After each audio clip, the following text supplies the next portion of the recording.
Hey guys, and welcome to Little Blackbird 91. We're here with the men's panel. I have my guys waiting in the wings and they're ready to do what they do best. But today's topic, we are talking about men's pressure to provide in 2023. I think oftentimes when we talk about different subjects, we don't maybe always get the opportunity to be as raw and as vulnerable in some of the strifes, the struggles, and the realities that men face in this current society. And I really wanted to focus on this because the other day, I'm not gonna lie to you, I didn't have an anxiety attack, but I felt some anxiety. Okay, all right, and I can give you a real. You know me, I keep it real around here. Okay, the past 2 years, YouTube has been very nice to me financially, and the last few months, the finances have not been adding up. And I spent like the money wasn't adding up. You understand? And so anxiety began to sit in. As I was walking towards the shop to go and buy some stuff, anxiety began to creep in. And I began to challenge myself like, why is the money not, it's not, the money's not making sense right now, bro, compared to the work that you're putting in and da da da da. And it's not growing YouTube the way you want it to grow. It's not going the way you want it to go. And, I had so many different things on my mind, and the I kept on hearing his voice. You can't complain. You're a man. You got to make it up. You got to get on with it. You ain't got no choice. There's no room to be soft. There is no room to be vulnerable. Just tonight, I'll be honest with you. It was so interesting. I was literally cleaning my house, and then I was like, the thing was churning on my mind, like about finances, because money is a big issue for men. So like, that's a real stuff, right? I was thinking about it. I was like in my head, because I just paid my taxes. And I don't want to talk about it. That's too emotional right now. But it was turning in my head, and I was like, who can I turn to just to be able to tell the person what my mind is thinking? Like my mind is literally clogged right now, and I want to just be able to tell someone this is how I'm feeling. Like I don't want to hear nothing you got to say, but I want to be able to tell you what I'm thinking right now, right? And I was cleaning my house, cleaning the kitchen, and I was like, I don't know if I can trust anyone with this information. And this is a real thought now, you know what I mean? And I'm gonna get the boys up in a second. It was a real thought for me, and I was thinking to myself, who can I trust? Who can I trust with this level of information that I have in my head right now? I could turn to my boys and tell them, but I don't want to burden them with that kind of information. Like, you know what I mean? Like, I'm here ranting. It's not necessarily I want a solution. I know what I have to do, but I don't want a solution. I just want to be able to rant. Should I turn to the boys? Then I had some worship on, and as I started worshiping that too, I was like, but I want to speak, and I'm hearing it, but I want to speak. And then it got to a point where I was like, okay, what female friends do I have? And I said, I can't trust those people. If I give them the vulnerability, they might ever use it against me one day. I started thinking about these things, right? But these are just real thoughts that were going through my head. At one point, I said, do I call my dad? And I said, I don't know if I should do that, bro. Like, you know what I mean? He gonna tell me, listen, as a man, you know what you have to do. You know what I mean? So I felt trapped in that moment. You know what I mean? Anxiety was building. I was feeling trapped, and I didn't know where to turn. Now, eventually, it cooled down as I began to. I called a friend, and actually, I didn't even talk about the situation. I just let them speak, and it kind of just cooled down a little bit. But I know it's still there, because I'm gonna have to address that a little bit later on. Not a problem at all. But it made me think about this subject. Where do men get to discuss and talk about what they go through, what they're thinking, and what vulnerabilities they may potentially have, and what kind of real raw thoughts they may have? So today's topic we're talking to you guys about today is the pressures of provision, because due to gender roles, men are tasked with the role of provider. I was literally just watching Love After Lockup, to start reviewing it, because I need some money. I'm gonna lie to you. 'Cause I hate the show. I'm not gonna lie to you, but it's making sense in terms of views. I'll be honest with you. Me, I'm a practicalist. You don't want to lie to you guys. And as I was watching it, I was listening to it. The lady went to take a man from prison. He had no job. He had nothing. She had the business and everything like that. And when he came out of prison, he said, "Listen, her business flopped." And he said, well, I thought I was coming out to at least a few months of just rest. You know what I mean? Because I've been in prison. I wanted to rest for a few months. She was like, no, you need to get a job. You need to get money. And the guy was like, hey, I just came out of prison. Like, yo, I was coming to chill. And suddenly I saw it. There's the pressure. She literally put him back in gender role, even though she took him from prison and ended up being with him, knowing that he had no job and no means to get a job at the moment. And she put him right back in gender roles. Whether you like it or not, whether I like it or not, there is gender roles. And most of us adhere to those gender roles. You're going to expect me to work and you're going to call me a bum if I don't. So the pressure is on to provide. But provision isn't only finances. But we're going to talk a little bit more about that on the show today. Let me get my guys in the show. Yes. My esteemed brothers, Ken and Corey. Ken, welcome to the show, bro. Introduce yourself because they don't know who you are, sir. You know what I'm How saying? y'all doing? My name is Ken. I'm out here in Georgia. Jeez. Happy to be on the show. Happy to, kind of provide some insight any way I can. From a male's perspective. And thank you for having me. No worries, brother. We appreciate you honestly as well. Corey, talk to me, baby. What are you saying? Yeah, man. I feel what you said when you're opening. It's a lot that comes with being a man. There are gender roles. So yeah, we're gonna tap into it and get a deeper dive into it. So I'm looking forward to it. Love that. My first question to you, gentlemen, is a straight fire one. Have you ever no, have you the wrong start. When have you felt the pressure of provision and how did you deal with that pressure? Like what was how did you deal with that pressure that you was going through? Like so when have you ever felt the pressure of provision, needing to provide and you know what was your solution to the problem if you had one even you know what I mean maybe you just waded in the water and went through it who knows. I'm gonna let Ken obviously who's our new guest jump in it first. Sure. I think I felt the pressure. I took a leap of faith moving to the South originally from New Orleans, but I lived in Maryland for some years. And corporate America caught its hold around my neck. And, working 60, 70 hours a week in healthcare, as Jeez. an administrator, that could hurt you. You start losing yourself, you start losing things. I was missing my kids' games. So I said enough. So I moved to Georgia. And the first thing on my mind was like, I just resigned from this job. Kind of like, I'm just gonna walk. I'm gonna walk out on faith, and I did. But like everything else, um, you know, for everything you do, there's a chain of events, right? So, in my chain of events, it was trying to find that second side of me that's just gonna hustle, man. Because the Mm, first thing that came to mind is, man, I got two boys. I gotta run for them. I mean, they are 15 and 21. I brought my oldest with me, but at the same time, your kids are always gonna be your kids, no matter how old you are. mm-hmm. And I was programmed, and I'm gonna say programmed because it kind of goes back to the onset of your upbringing, as far as how you see your way of life, even down to how you treat a lady, right? You learn how to do those things. You learn how to do those things. You're taught how to do those things, And unfortunately, we live in an era now where a lot of things on TV teaching people how to do things, Mm, right, wrong, or indifferent. And in my situation, I was taught, that I'm a 70s kid, so I was like, man, got to do it. No matter what is going on in the household, you got to be that. You have to be that backbone. I know. In today's world, men really get caught up in that, and we fall into depression, right? Because when you feel like you can't provide, you feel like you're failing. When you feel like you're failing, you feel like a failure. And when you feel like a failure, you go into depression, right? So I think, as for me, I just had to really dig down, man, and tell myself it's going to be okay. Reassure myself like I am worthy and I'm worth it. It's just a season. It's a season I kind of signed up for, but whether you sign up for it or it happens to you, you just got to keep your head up and keep it moving. mm. Love that, Ken. Love that. Corey, same question to you, man. When have you felt the pressures of provision, and if so, what was the solution for you, man? Yeah, man. So it came to a point for me. I was in a previous relationship where my girl and I we were living together, right? And I ended up losing my job. They Jeez. had a wide layoff. Nothing I could do about it. It was out of my control. But during that time, the money I was bringing in it wasn't the same. So,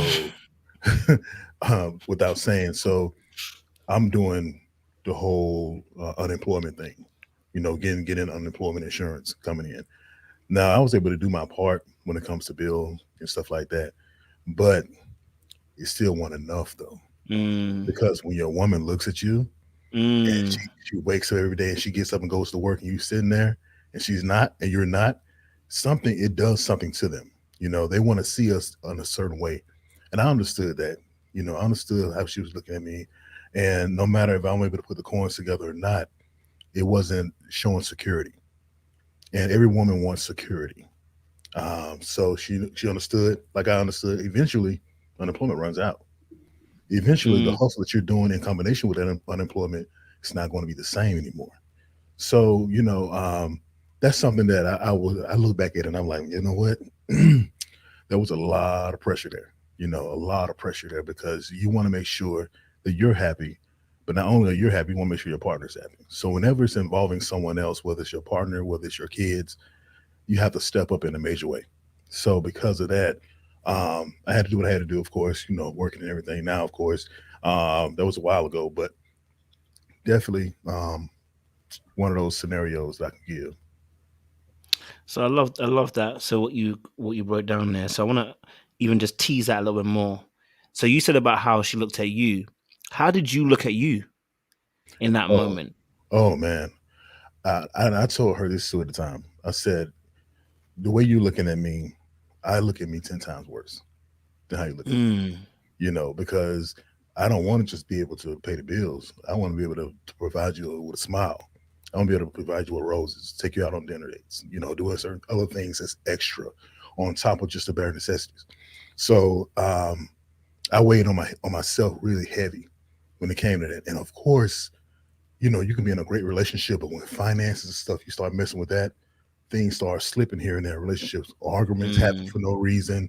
You start to find yourself in this position where, where did this come from? We're fine. We were just laughing 20 minutes ago, and now you're upset about something. So it really hits home. You know what I mean? And I understand what it is, and that's just all it is. Once you get over that hump, she loves you again. But it's just getting over that hump. But it just takes a very special woman to hang in there with you, because a lot of women will leave. A lot of women will say, you know what, I'm out. So she was special for that time, definitely. But yeah, so that's what it was. And kind of same question to you, Ken, because obviously, like you said, you had the two sons. I don't know if you were in a relationship at the time as well. That tough period where there's a shift, for you, and you're taking that leap of faith. How are you looking at you? How are you seeing yourself at that moment? I was pretty down on myself, man. You go from, because with change, that includes lifestyle changes. That includes, what you could have did for your kids 7 months ago. You got to scale back, So I was very hard on myself, and I think I had to keep reassuring myself that, I'm going to make a way, that I'm going to make a way out, out of this and still provide for my kids. And like Corey said, you're still bringing in money, but it's just not the money you were bringing in. And that's impactful, because especially when you start realizing, like, wait a minute, now I have to have self provisions on myself and what I can do. I can't do what I was doing. I can't take them there. I can't buy, 3 dozen or whatever, because you got to be responsible. And I think it just changed the perspective on your life, as far as, number one, being able to survive a situation like that. But number two, putting your mindset that I'm never going to go through that again, whether it's voluntarily or if it happened, from a type of situation. Do you know what? It's so funny you said that, because that's exactly the mindset I had when I got laid off from my job. Like just before COVID, I said, never again will the world allow me to see this day where you gonna have control and let me feel this way. Like, you know what I mean? It does something to you. I think for us as men specifically, it does something to us to not be able to provide, not only just for self, but if you have other dependents, you know what I mean? That is a pressure in itself that I think is motivating but also crippling at the same time. And it depends on what part depends on where you are in your journey. Do you know what I mean? At points it can be a crushing weight, but at times it can be also the motivation that puts a pep in your step. You got people you got to look after. You know you got to make this happen. There is no excuses that are allowed. You just got to kind of get on with it.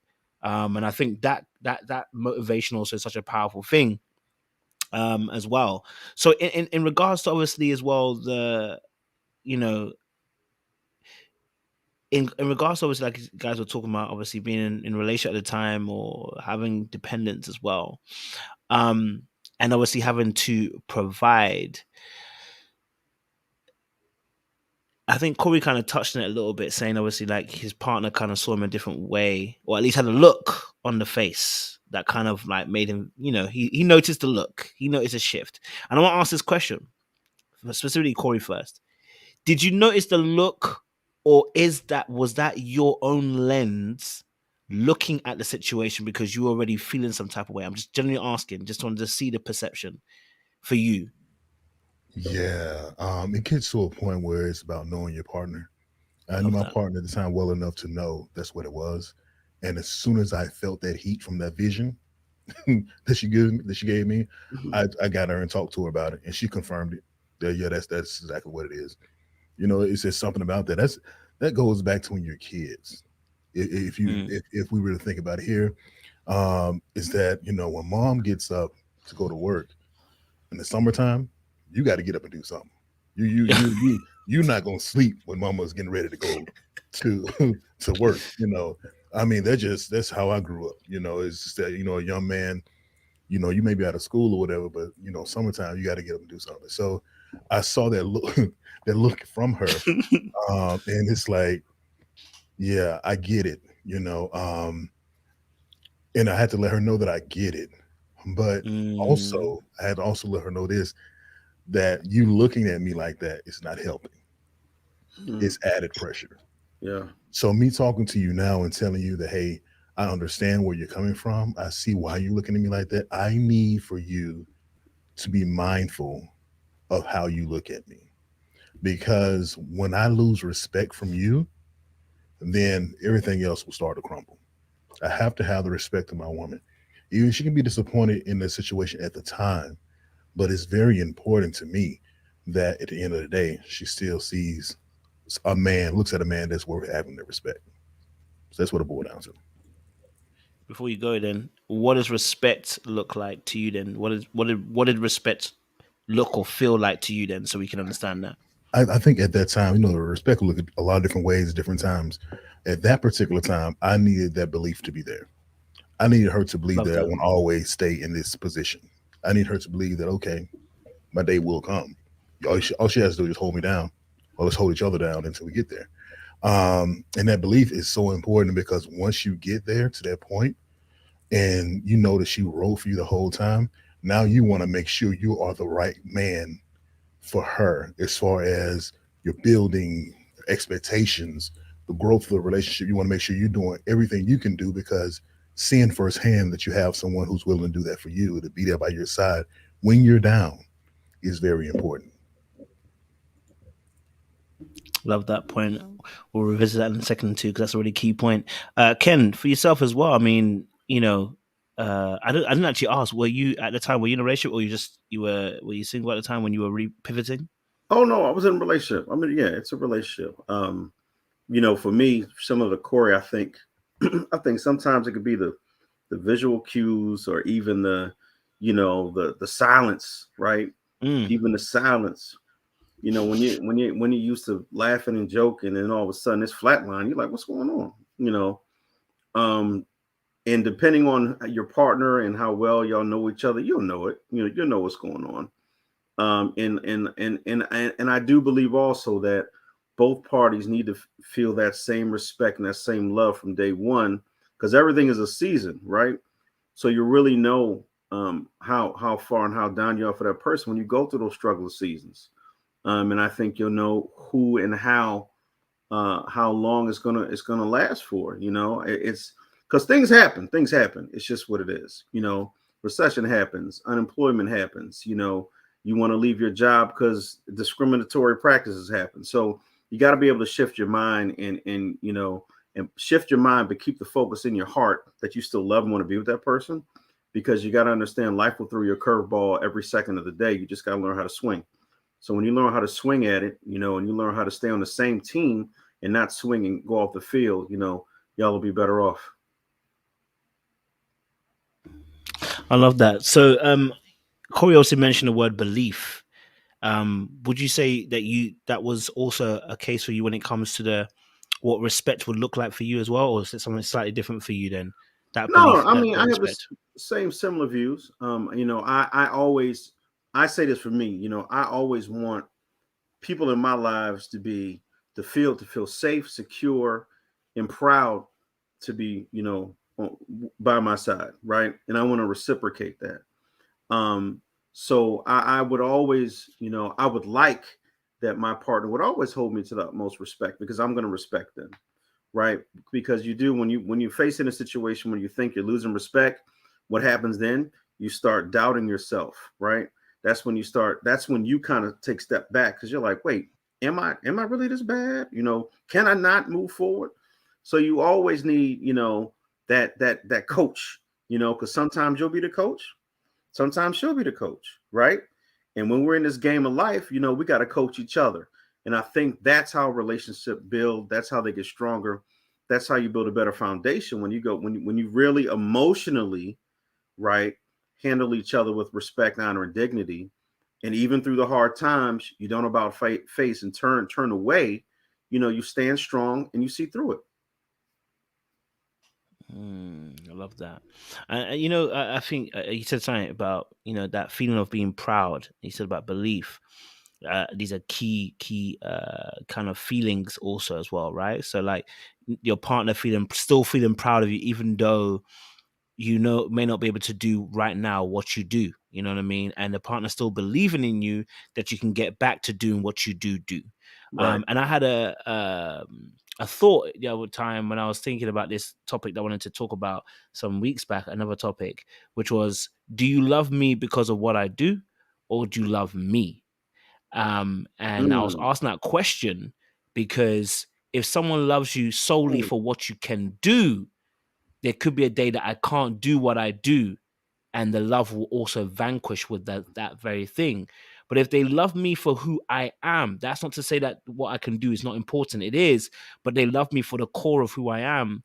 Then when I can't do what I do, the person still has the proud feeling and still has the belief, because they love you for you. And so a question I'm asking for you men now, slight pivot now, slightly, is to ask this question: have you ever felt loved for being who you are rather than what you actually can do? That's the question I'm asking. Don't know where that came from, but it came from somewhere. I'm be real with you on this one. For me, I know they need both. I know it's no way around it. They need both. It's like if I say I'm a custodian in a McDonald's, it's nothing to frown at. It's honest living.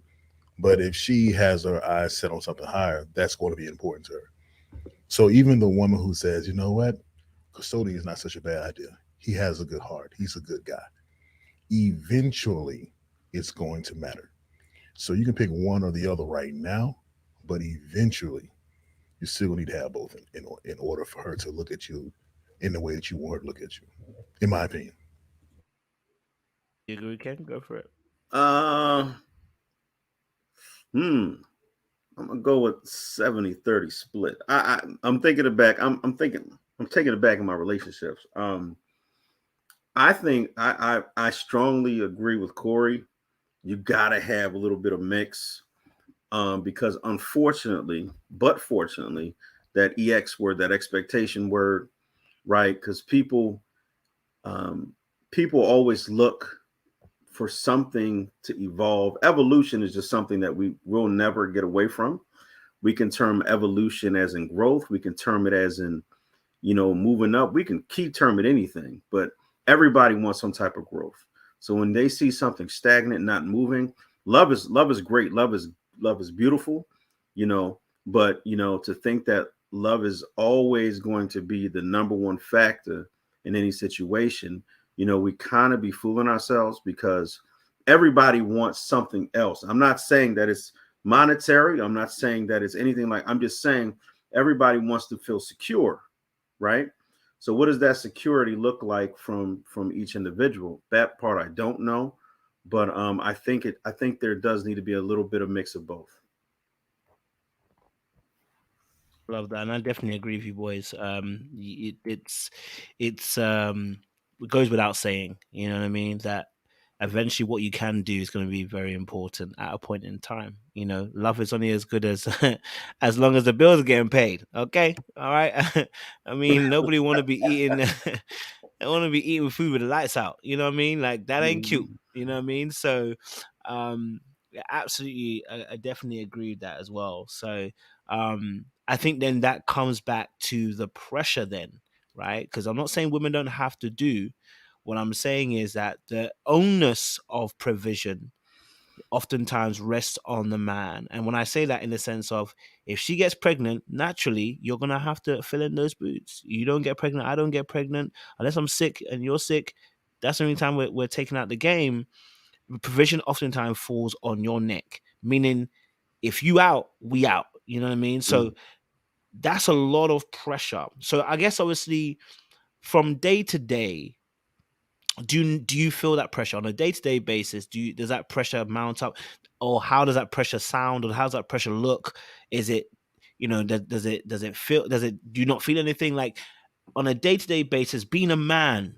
What's it like? Give these ladies an understanding of what's it like, because they have no clue, and I don't have no clue how it's to be a woman either. You know what I mean? But there's a certain community who believe they can. But anyway, but we don't have no clue what other person feels, and they have no clue how we feel on a day-to-day basis. I want to try and get that understanding to them so they can get insight into you guys' minds. You know what I mean? Give them an insight.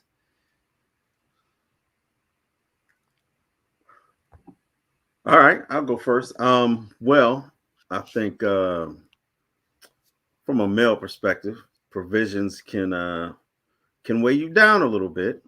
Um, that is also dependent on the expectations of your partner. It's also dependent on, your living situation. If you have dependents, how you're taking care of them. What are your expectations for your children? How do you want them to live, right? As a father, I can say, that I always want my children to be able to say that they could always depend on their father, right?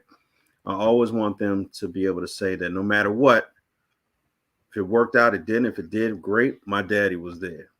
So with that becomes great responsibility. So in the eyes of provisions, it is stressful. Again, me walking off a great cush job, kind of like I had to get my mental health right? Because it was, you had COVID going on, you had all this around you, and it became a lot. I wasn't seeing my sons, living in two different households. So sometimes I couldn't see him because I was stuck in a hospital, dealing with patients. So for me, provisions is very hard, because I always want my children to feel like they can always ask me, not to necessarily get them something, but be there, tangible and intangible. Be there in a mental space that can deal with the pressures they're going to feel when they get older, because they're two boys, right? And me setting the example on how to ride that wave. Because what happens is, if they see you in a situation where the expectations outweigh the realization of your living situation, they're going to want to see how you deal with that stress, and unfortunately, we wake up, as men already with stressful situations, right? We already, at 9:00, I got to be doing this. I got to be doing this at 12. I got to repeat and go every day so that not only am I strong, but my family is safe and strong, and we sometimes, as we do, we put everybody before us, right? Because we know we got to be that backbone. We know we have to be that Spartan warrior to make sure our tribe is great. And that's just what it is. So, for me, it's more of a mental thing for me, because the moment I feel like I'm out the game mentally, like I feel I'm failing, regardless of any accolade or any dollar sign, it doesn't matter, because if you can't get yourself to understand that you can lead without all those accolades, you could be the greatest person on the planet. Like, until you get there, a provision is always going to stop you. It's always going to haunt you, and you're always going to be in a rat race with yourself, which is crazy, with yourself, an internal rat race to make sure you're always striving to be the best, which you should. But situations do occur. So I love that answer. Go for it, Corey. Love that answer. Yeah, man. So for me, I think it's all about everyone around you as a man, because everyone around you plays an important part of who you are. So everyone around you also wants to be number one, and everyone around you has a good reason for being number one. So, like to this day, because I'm not married, my mom feels like she's number one. You know what I'm saying? My mom feels like, hey, if anything goes down, hey, you need to call me. You need to let me know what's going on. You know what I'm saying? So she feels like she's number one. My daughter feel like she's number one with good reason. That's self-explanatory right there. Girlfriends, feel like they're number one because of them being in your life and sticking by you through whatever the case is. Then you have your job. Your job wants to be number one because they pay you. You know what I'm saying? So it's a lot of responsibility that that we do face, and we do want to get things right, and we can't let that settle in that will disappoint either one of those people, because that disappointment also can signal. Not saying it's a must or it's automatically going to happen, but it can signal to that person that they don't feel like they're number one when you let one of them down, and that can start a whole domino effect of things to happen for you in your world. So it's calculating your day to day life as a man, making sure everyone feels supported, everyone, no one feels ignored or anything like that, and that you rise to that bar. But the sad truth about that is that not everyone will feel that way at all times. You can keep it up for a while, but as far as like forever, it's going to be some slip ups. It's going to be some mishaps here and there, and then it's like, who's going to be the most understanding? Who can I lean on when I'm not meeting the bill, not meeting the bar? Who can I lean on? So those are the questions that really come in when you're not doing good. Oh, it's easy to say you buy somebody, you arrive for someone when the chips are there. When those chips fall, where do you fall? You know, where you fall in line. So those questions you have to ask yourself as a man, ask yourself as anyone who's in a relationship, as someone anyone who looks at that man with that respect or has a need or want for that man to be there for them. You have to ask yourself that question. Mm. Ken, you want to add, Ken? No.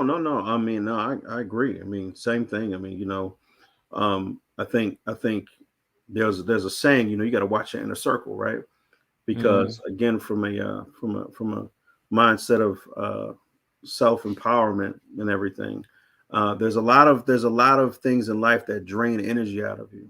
And to mm, Corey's point, those buckets that are draining, sometimes they're going to be on green, sometimes they're going to be on red, and the ones on red are going to drain you 3 times more. And that what that does is it shifts your focus from the things that you are progressively trying to get to. So I think that you gotta. I mean, my circle was was huge, but I learned the hard way that even the ones that ride with you still want to get in the back seat and open the trunk. So my big circle now, I could do them 2 hands, and I'm happy with it. I'm healthier, I'm happier, and it does put you in a better mindset for these provisions, because you don't have 20 voices, coming at you. And sometimes the ideas you have, the responses you get may be their ideas trying to trample what you thought. So, I think that could be a good thing as well.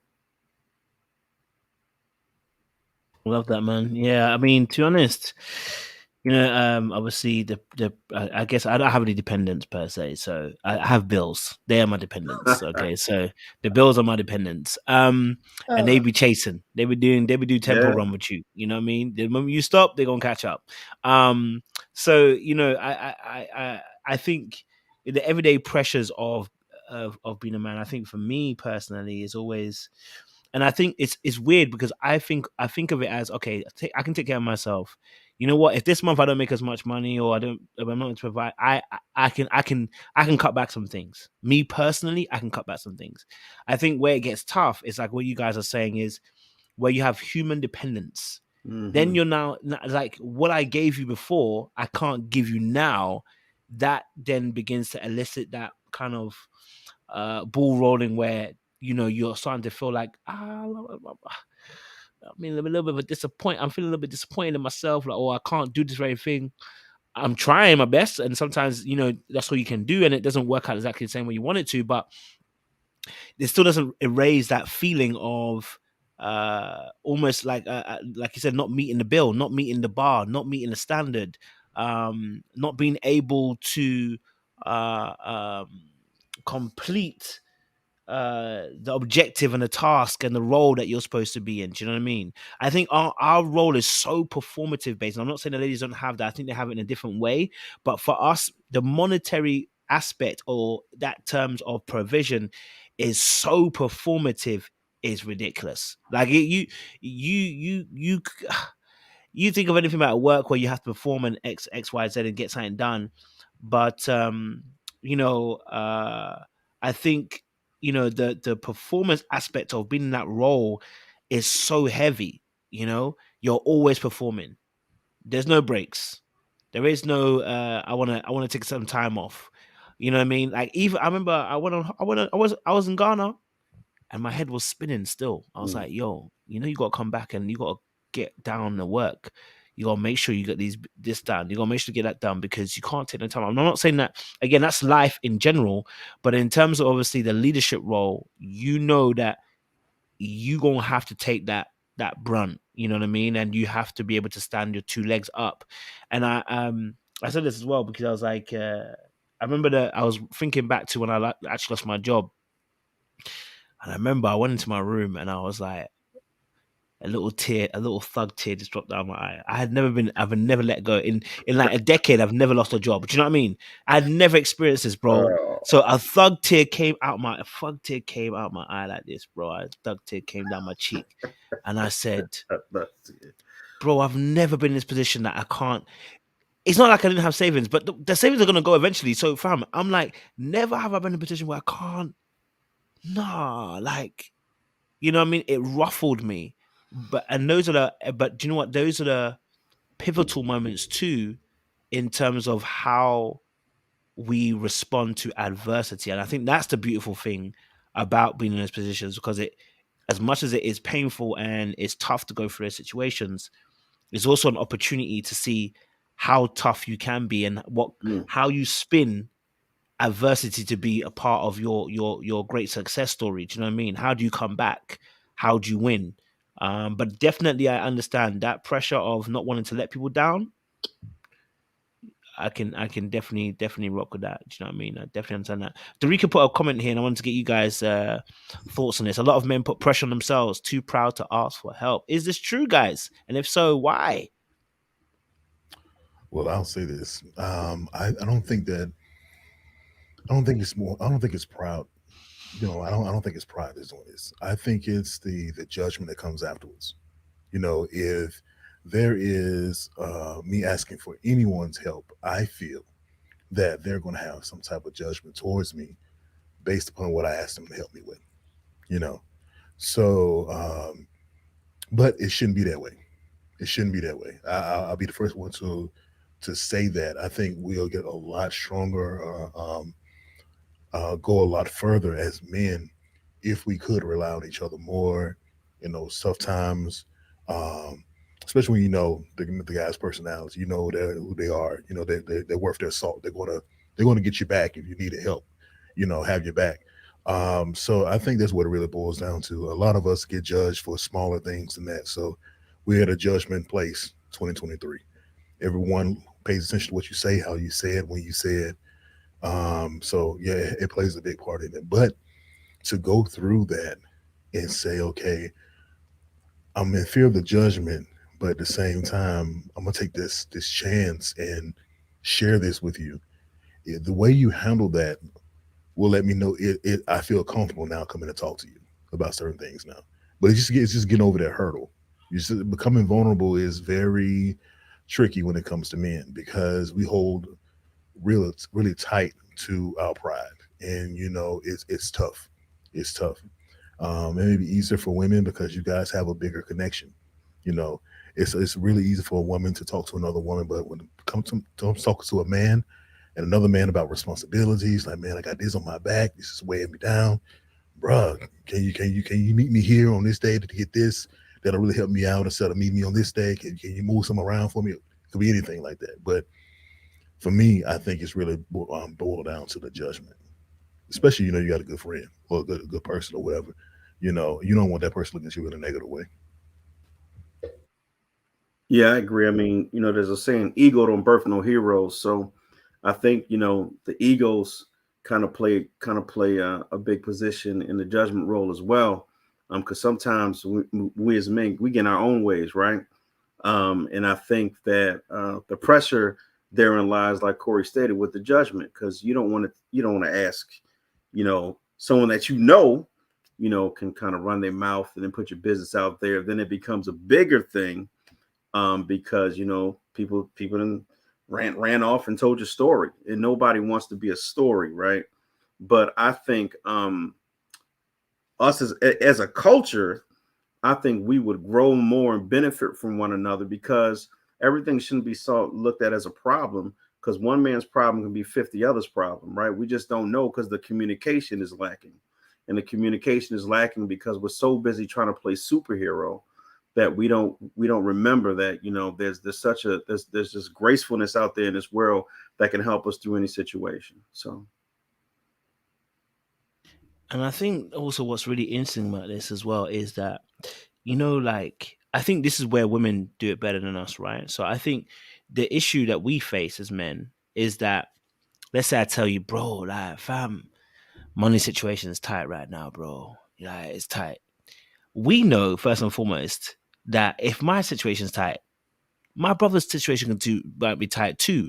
So me asking him, it's going to be putting some pressure on him, because he's now forced into a situation where he's like, he has to say yes or no to me. And let's say he hasn't got the finances either. He might be now feeling bad about the fact that he also can't help me out. That's one of the reasons why sometimes we don't want to ask, because we know that's unnecessary pressure or we shouldn't say unnecessary, but that could be pressure on our brother or our friend as well, right? So it's a subconscious kind of thing. Then the second thing also is sometimes the solution isn't one of provision. If I'm telling you my problem, sometimes the issue is I just want to be heard, right? But that requires an emotional solution, which at this very point in time, when you're thinking about it, sometimes we're not thinking about the emotional solution, because it's like, that's not what I need. I need money. But the reality is, often sometimes it's not money you need. You just need a soundboard to be able to release some of the tension and the feeling that you actually feel at the moment, so that you're actually clear-headed again, so you can go forth and go back to the drawing board. But we don't necessarily do that as men. Oftentimes, we normally come with solutions. We're quite solution orientated in that particular aspect, right? And very logical in the way that we want to deal with things. So it could be that, you know what, yes, you got a money situation. I say, Corey, bro, got a money situation right now, bro. Like, and he's in his head thinking, it's money that he needs, bro. I ain't even got it for him, bro. Right? I ain't got it. But in my head, and I'm thinking the same thing too. Maybe it's money that I need, but in my head, reality is I don't. I need Corey to listen to me and then probably say one or two words like, bro, you know what, you got this, bro. Don't worry, you got this, bro. Remember last time you had this similar situation, and you got out of it. I believe you can do it again, bro. Don't worry about that. And maybe that's all I really need, right? But because we're so solution orientated, our first thought process is to go to that. I need that solution from him, which is oftentimes response to the actual issue. But a lot of times we need to have an emotional safe space just to be able to vent. Because sometimes I'm tired. That's the reality. It's not the fact the bill's even coming. I'm tired. It's the fourth bill so far. I'm tired of that bill. Okay? All right? And after you ranted, you're like, I'm cool now. I'm good. But you can't. And here's my thing. Ladies, I love you. But we can't do this for you. We cannot rant to you. Because even if you say you're cool with it, from my experience, saying too much about complaints about your role does not get you any brownie points. If anything, it deducts points off the scoreboard. Do you know what I'm saying? And it's not because I think women are bad. I think it's because of how you begin to look. You understand? And I'm not saying that we can't ever let our show down. I'm just saying that there are times, like we were discussing there sometimes, like you said, Corey, when you lost your job, nothing you could do about it, but she began to look at you that way. And not because she's bad, but because, again, The role that we have has specifications. And the moment it doesn't do what the specifications say, that's when people start looking at it a certain type of way. What's your guys' thoughts on that? Yeah, I agree with what you're saying. It has a lot to do with exposure too. I want to speak on that part. Mm. Exposure, self-exposure could possibly expose your friend as well. So if it's listen, I'm gonna give you what I'm gonna let you know what I'm talking about when I say this. So if there is an emotional assistance that I need, like that pat on the back or whatever the case is, right? If it's something emotional and your friend doesn't know how to express that, they're going to put it back on you. You know, they're going to put it back on you. It's like, man, you can't. Why you soft? What's wrong with you? What you need, bro? I can't do that for you. What you asking me for? They don't know how to give that to you. But then if it's financial, if they don't have it, I go to a friend that's a friend for $50. If they don't have it, then it's pointed back at you as well. Dang, bro, you ain't got $50, man. I can't help you, man. You got to find out. I don't know what to tell you. Then you have that. So it's exposing your friend as well for their shortcomings as far as your shortcomings, but it's being tailored in a way to say, okay, you're the one with the problem, but you can't be in that space, which you should be in a safe space to say, man, I'm going through the same thing. Man, inflation got you down. I'm going through the same thing, bro. I'm trying to get $50 myself. You know, so I was going to ask you before you ask me. You know, you can have those conversations, and then you can even put your minds together and find out how to come up with $100 so both of y'all be happy. You know what I'm saying? That's working through things. That's the brotherhood that's missing from us. You know what I'm saying? And it's just, man, once you have something that's consistent like that, perfect example for me. Perfect example. The Best Man, the one that just came out, the episodes. In the end, spoiler alert for anyone who hasn't seen it, when the gentleman came to their friend's aid, brought the table, the food, the drinks, that's what I'm talking about. That's a brotherhood. That's what people will look for. Or even the characters in The Wood, the three friends that grew up together, still stay friends through adulthood. You know what I mean? That's the level of trust you want to have with your friend. That's the level of conversation you want to have with a friend. But egos get in the way, pride gets in the way, insecurities get in the way. It's so much for a man to even have those type of conversations with other men that's what's holding us back.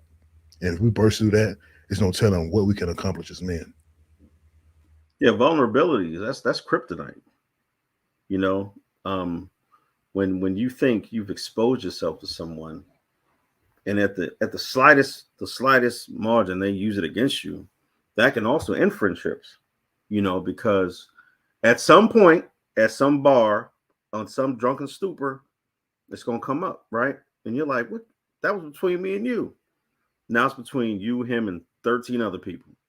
You know, so I think you kind of you get reluctant to open up to people that you really don't that you thought were your brother, but then they turn into be, you know, Cain and Abel, you know. But I think that's where I go back to the whole circle part. Like you gotta narrow people out your life, man, because everybody is not out for your best interest.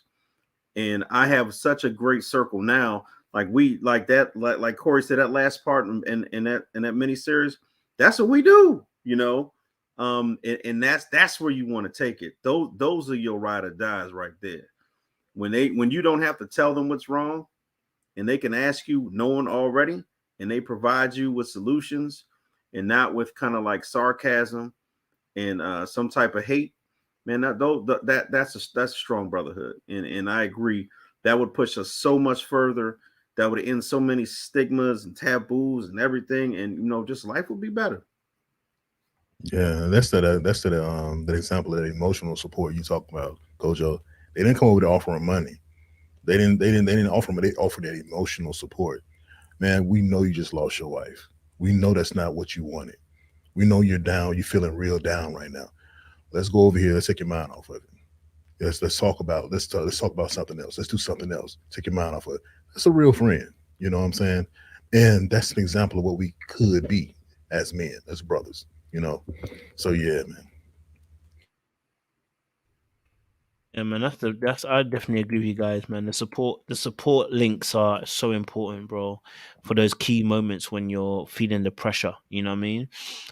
Because and you're absolutely right about the expose. You can expose yourself and expose the other person as well, because you know what I mean. Like you asked me 50, I'm like I ain't got it. It's like, so you tied too, God damn. Like every now everyone now we both looking at each other like, you know what, like bruh. So yeah, it's so true. Like, it's so true that that does happen as well. And I think the pressure not to ask for help is such a heavy burden, and it takes its toll. You know what I mean? Because you're just doing solo for so long that when you actually need the help, you can't even ask for it because you've been doing solo for so long. You've been doing your own thing for so long. It's embarrassing to ask for help. It's like, yo, I don't look weak. I don't look like fam, like I can't handle my own. Do you know what I mean? I don't look like I've got my stuff together. It can be very tough to be in that space and asking for help. So there is definitely judgment behind doing that as well. So yeah, I definitely here on that particular point.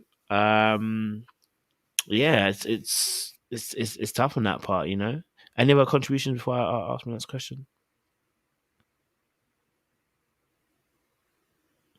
No. Yeah, go for it. Um. So I think there was a couple things. Um. Okay, so this comment here by CW said, I heard black men say they don't want to ask for help because they don't want anyone feeling like they owe them. Would you say you guys agree with the sentiment? Have you felt this way before, or has it come up in a friend circle group? This particular sentiment. It's coming in a couple of my circles, but I think it was more of an individual issue between those two people. Mm, I think that's a state of mind. Like that goes, that again, that goes back to, I want to be so strong enough that I'm not even gonna, crack the door open to see if someone can help me through anything, financial, emotionally, whatever. But yeah, my personal experiences, it's kind of been one offs. Like they might not ask anybody because they don't want it to come back and haunt them like 2 years later, or or they might feel like, well, I know if I give it to you, I'm not gonna get it back, and hear that. That's one of the things people who don't want to hear that, over and over. Remember when? Or you out with your fellas, and it's kind of like, well, I got that tab a few times. What dollar amount we at? Like, I mean, I've heard stuff like that. And I'm looking like, what? There's just a time and a place for everything, and that's just kind of how it's happened in my circles I've been in, man. I understand that. Yeah. So for me, I think it goes without saying, in a sense of that's just something that automatically pops in my head. Someone asks for my help, then I know they got me if I need them. It's not so much as a oh, just to remember when they was there for you. I don't think there's anything to it when it comes to that. It's less than find something financial, you know, or $100. Okay, yeah, you owe that person $100, so they gave you $100. That's common sense to me. So the O is not anything extra than what was already done. That's the deal, right? It becomes a O if you ask that friend for that $100. Say, okay, when you pay me back, I want 150. That's a O because that's more than let's take things off balance. So Mm, in those situations, yeah. But everything else, common decency, and common understanding of, hey, you asked for this. I know you got me if I need you in a similar situation. That's all. mm. Definitely hear you on that, man. Definitely hear you on that. It's real out here. And I think obviously as well with the asking for help, which is so difficult as well, is, and I think someone put up a comment about this, about being raised in a family that basically told keep your keep your ish low key. You know what I mean? Keep family business within family. And I think that promotes, sometimes that can promote the energy of not telling anybody, handle it yourself kind of aspect as well. So I definitely hear that as well.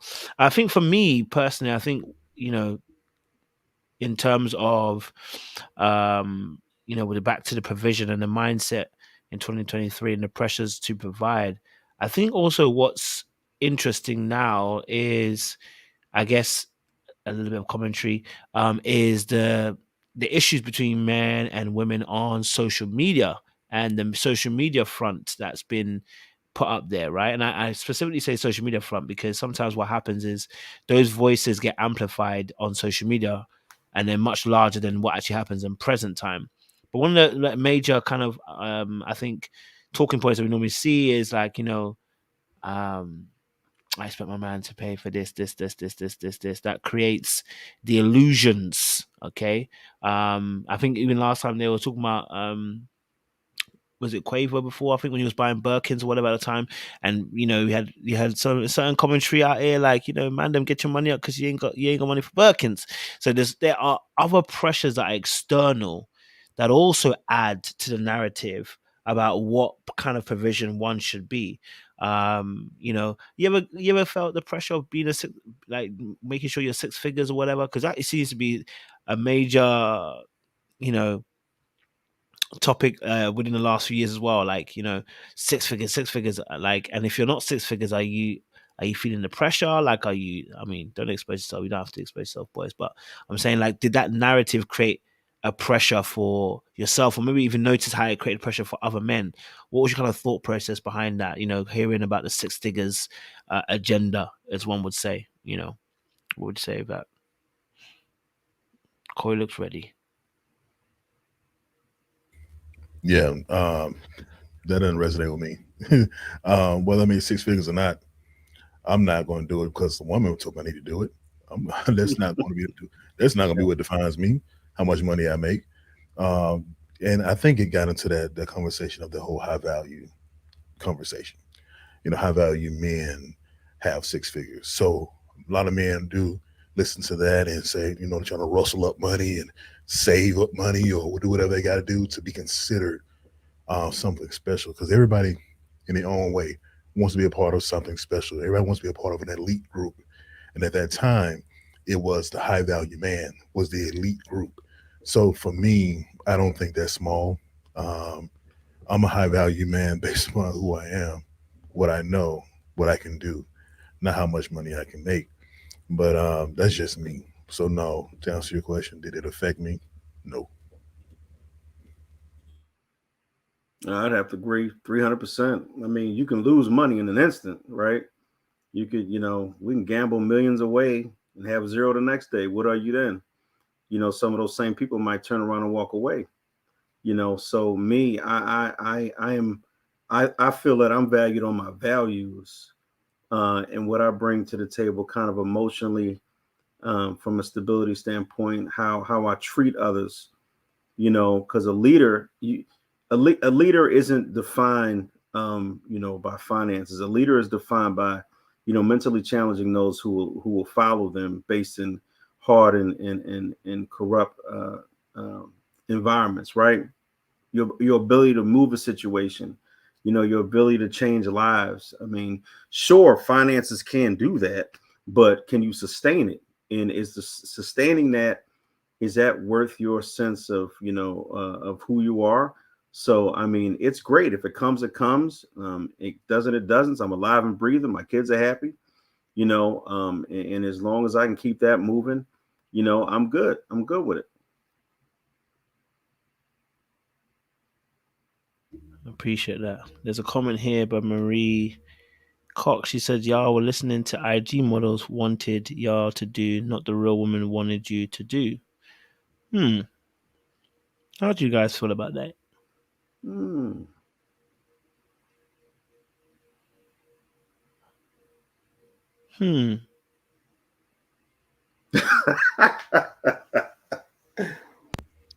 Okay. Go ahead, Corey. Yeah. I'm gonna be honest with you. Some of you guys know about me. Some of you guys don't. But I will say this again. I don't do things or change my behavior based on what any particular woman thinks about me. Um, I am who I am. If she's down for me, she's down for me. Who I am, as who I am. I don't care if you're an IG model, beauty pageant contestant, runner up, or whatever the case is. I still stick to my guns on those things, man. Because the reason why, and I think that's the safest way to go, ladies, is to have a man who has his own characteristics, credentials of who he is, and not someone who's easily swayed. Because what it ends up doing is that they take the authenticity out of the man. You know, you want to buy into a man who has his original programming, not filtered out. You know, just to make these, just so you can see the good parts. You need to be able to see the good, bad, and the ugly, and then make your decision based upon that. So that's why I don't do that, because I want to be my true self for my partner. Anything else will be uncivilized. Ken? Yeah, I've never been phony, so um, I am what I am. It is what it is. I've been like this from day zero. So I mean, I can't, I can't.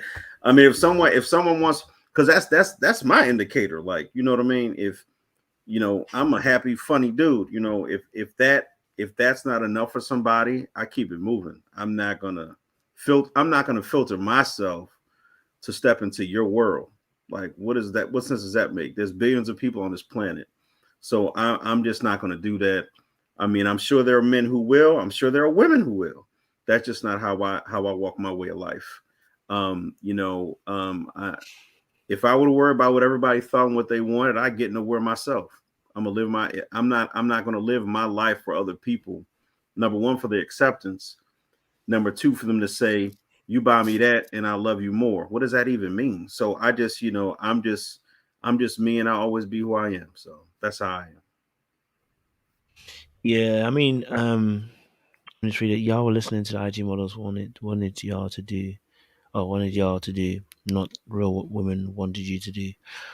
Um, I think there was a pocket of men who were doing that, but I think the majority of black men weren't getting swayed by IG models or KS either. We try to focus on um our own job first and foremost. But we go to the beat of our own drums. You know what I mean? We go on our own path and our own journey. I don't think I've ever really listened to IG models and thought that was the way to go. Um, but I do know that maybe some people do, fall prey to that. But as a man myself, I'm interested in real women and what they say, but I'm more interested in what I'm supposed to do. That's what I'm interested in make sure I execute the vision and the plan. That's what I'm interested Mm, in, and making sure that's in alignment, because like you guys were saying, if you're the provision part is one aspect, but if you're not even on your particular journey, your direction, your goal, your ambition, your particular path, that's also disappointment as well, because you know you have vision now to see where you're supposed to go, and then you don't use it.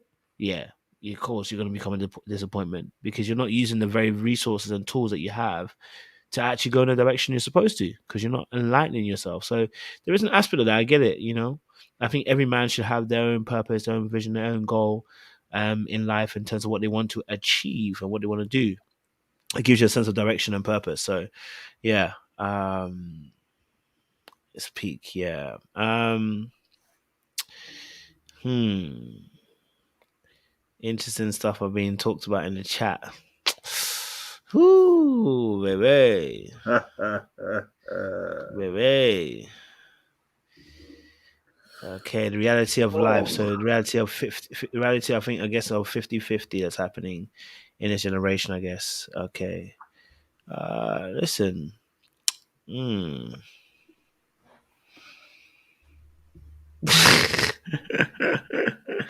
Not Corey signing out as a man provider.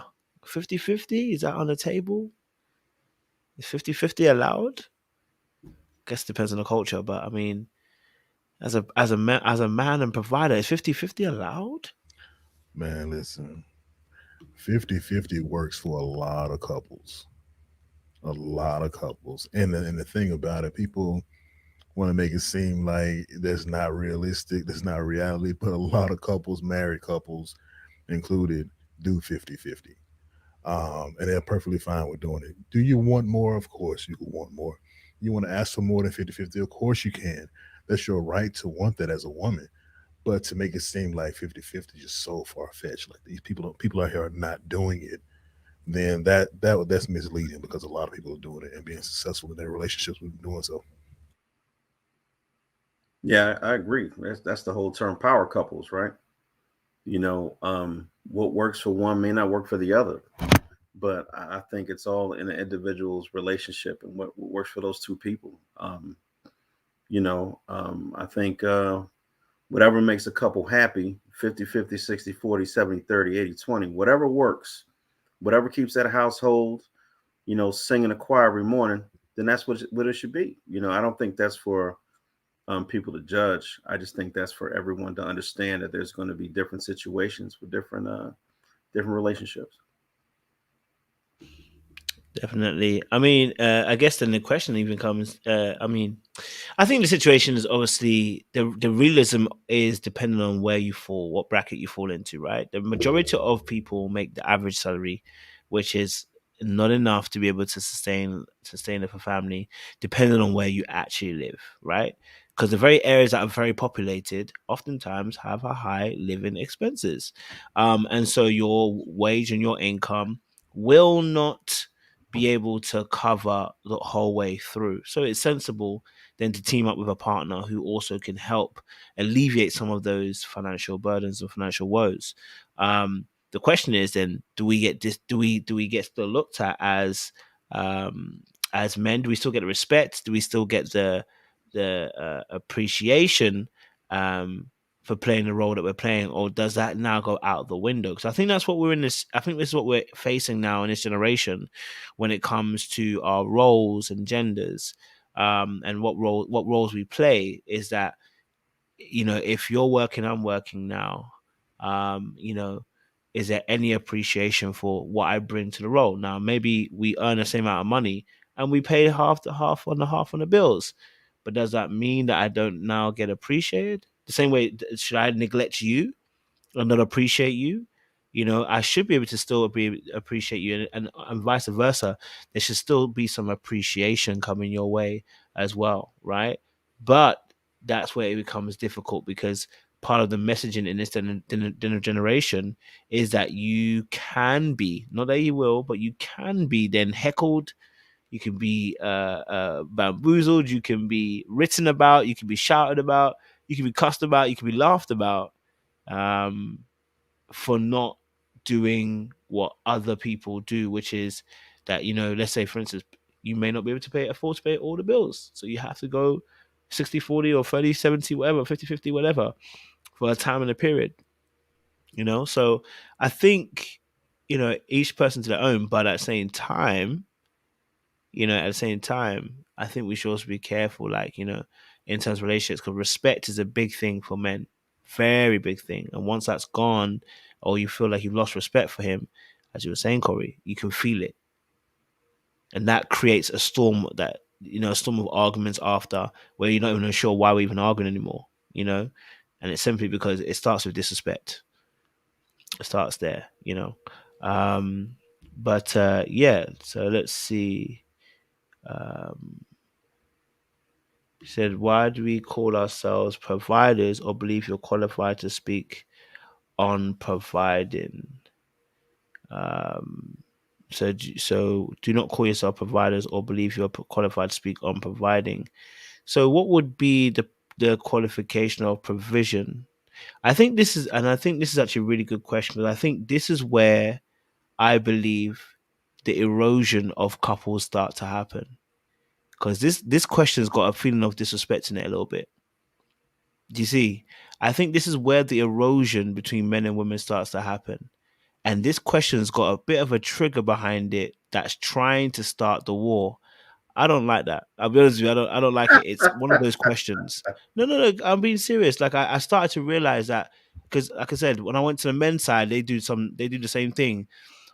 It's the question is trying to pose it in a way, and I think after what we've spoken about for the past hour, what we've spoken about, it was never. I never spoke about paying 100%. When we talk about being a provider, we're talking about being able to provide. That doesn't mean you pay 100%. Some people can afford to do that. Some people can afford to do that. and we thank God for their ability to do so.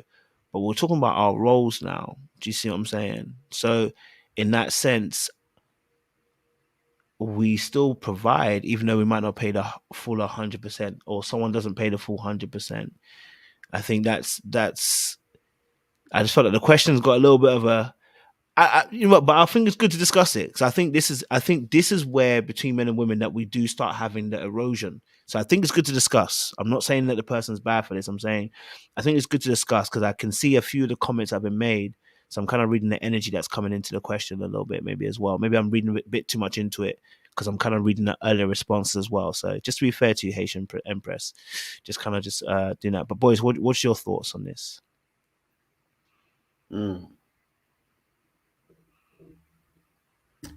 I guess I'll start here, and then I just need a minute so I don't say the wrong thing. I guess what is everyone's definition of provider? Like what in their train of thought encompasses being a provider? Because you know, some women and men may feel the provider is monetary, right? But there's so many other things that go into being provider: emotional, the capacity to keep everyone mentally stable, you know, just keeping a home together. It's not always monetary. So I guess my question to some of the people on the panel is, what is their definition of a provider? Is it solely money, or is it everything that comes around that? Because I think that too is kind of where the lines get a little bit like that, because everyone has their own, you know, idea of what that actually means. Yeah. Okay. I'm gonna give you my definition, popular or unpopular. I'm just gonna tell you what it is. All right. So there is this thing with ladies. Some of the ladies, I won't never say all. They are wanting a provider. They want the perks of having a provider, but the backlash from it is not what you want. So you have an option to be in a relationship where you have a provider or you have a partner. Now, a partner is around those 50-50 realm. Of course, I'm just speaking, this is me speaking. I'm not saying this is law, but a partner is 50-50. That means you both have equal say in the direction you're going. You guys can talk things out. Ladies, you have an opinion, you can voice that opinion. A provider, in most senses, Kojo, it's 100% guy. He's 100% guy. If he's 100% take care of everything you need, you want, your opinion is not going to be as valuable. Your opinion can or cannot be listened to, and it sounds, you know, a little far out there, but it's the truth. Like when you have someone who's providing for you, who wants to hear um, your complaints or anything like that? Who's going to just take everything you say into consideration? Even if it's like a job, somebody providing you with a job, if you have a boss, you go to your boss saying, well, I think you should do it this way. I think now you tell them how to do their job, when their ranking is showing that they're providing, they're doing more for you than what you're doing for them. So it's a mindset. You know, it really is a mindset. Um, I heard different ways. I've heard women say that, or men say that it's 70-30 is a man providing as well. Anything over 50% will put him in that providing category. But for me, I think the 100%, which is what a lot of women would love to have, they don't have to worry about anything. They just go to work and spend their own money, do their own thing. That's ideal, you know, for a lot of women. So if that's ideal, then you gotta understand what comes with that is that your voice may or may not be heard. Really depend on the man that you have. It's not 100% saying that your voice won't be heard, but it's not guaranteeing that it would either. You know, so it depends on what situation you put yourself in. You got to get to know these men for their character more so for their pockets, because that's where things started really tear down. When you started going out for the pockets only and not the characteristics of what makes that man a man, that's when you're going to run into trouble, because that pocket, you'll try to drain that pocket dry. But then if he wants to be done with it, then what you got to hold on to? If he says, okay, you have to get out of my house now. I'm done with this relationship. What do you have to hold on to? Now you're homeless. You put yourself in a position for a man to take care of you. Now you're making yourself vulnerable to a situation that you didn't have to do. But if you do 50-50, if you go in and saying, okay, we're partners in this, let's talk these things out, let's make these moments of building, decisions of building together, then it feels more cohesive as a unit. So that's just my 2 cents. Mm. Mm. So the definition of provider, in a sense, is somebody who provides. That's it. Somebody who provides, right? So that's why I said I didn't want to say 100%. It's someone who provides. Now, how that looks like, some might have 70-30, some might have 80-20, some might have 100, some might have 50-50. Really depends on the type of relationship you guys have, right? But the original, and this is really interesting, because I like what's happened here, because I think this is a great life example, right? The conversation is not about talking about women being bad. We're not talking about women who don't contribute. We're not talking about women at all. We spoke about the pressures of being in that role. And immediately as we spoke about the pressures of being in that role, the conversation has been taken away by this question. Do not call yourself providers or believe you're qualified to speak on providing. And instantly, what you've done is created tension when there's no need for the tension, because it was not about you. Mm. And this is why I said you got to be very careful what kind of information you allow certain women. Let me say certain, because you find the right one, this won't happen. But certain women you can't release information to. I'm not trying to make a division. I'm making a very distinct point now, because what will happen is this kind of thing happens. Because this was nothing about women. Boys, what I tell you, when I started with Corey today, I told him, listen, I don't want no topic today about the ladies. I want to talk about the vulnerabilities that men feel when they're in that position. Look how the question's been positioned.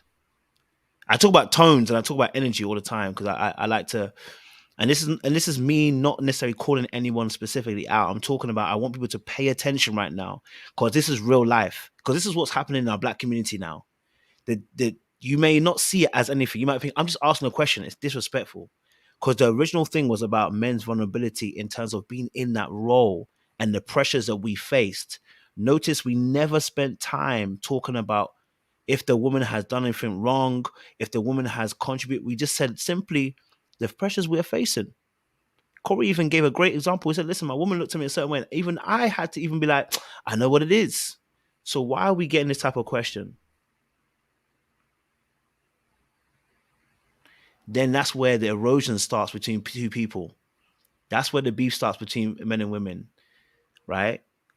Because this thing was never about the ladies. I just want you to pay attention. Anybody's watching this, I want you to pay attention, because I'm being very specific in this moment so that you can actually pay attention, because this is what happens in relationships. And then someone will say, well, he wasn't doing his job. So I said what I said. And it's like, no.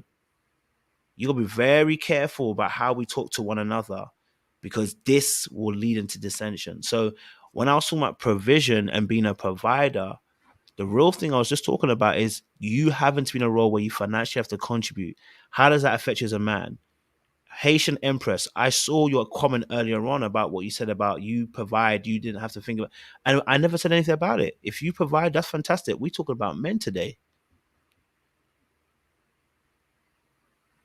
You see, just a little ticky tack, just to be able to pay attention to, you know what I mean? Like I want questions that are, you can see the men are being vulnerable and talking about what they go through. I want questions along that. I don't want to be questioned about whether I'm qualified to talk about provision.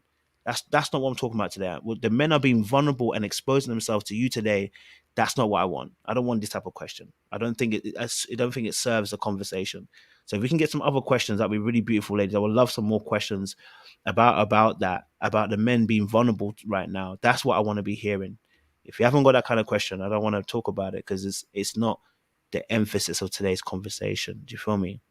time to time I have these moments where I kind of like say these things, but it's just it's because I've come off the other channel with the other men, and the men were just slaughtering women, and I was like, I don't want to come on my channel and be doing that. I Yeah, want to we're be able gonna to, you know what I mean?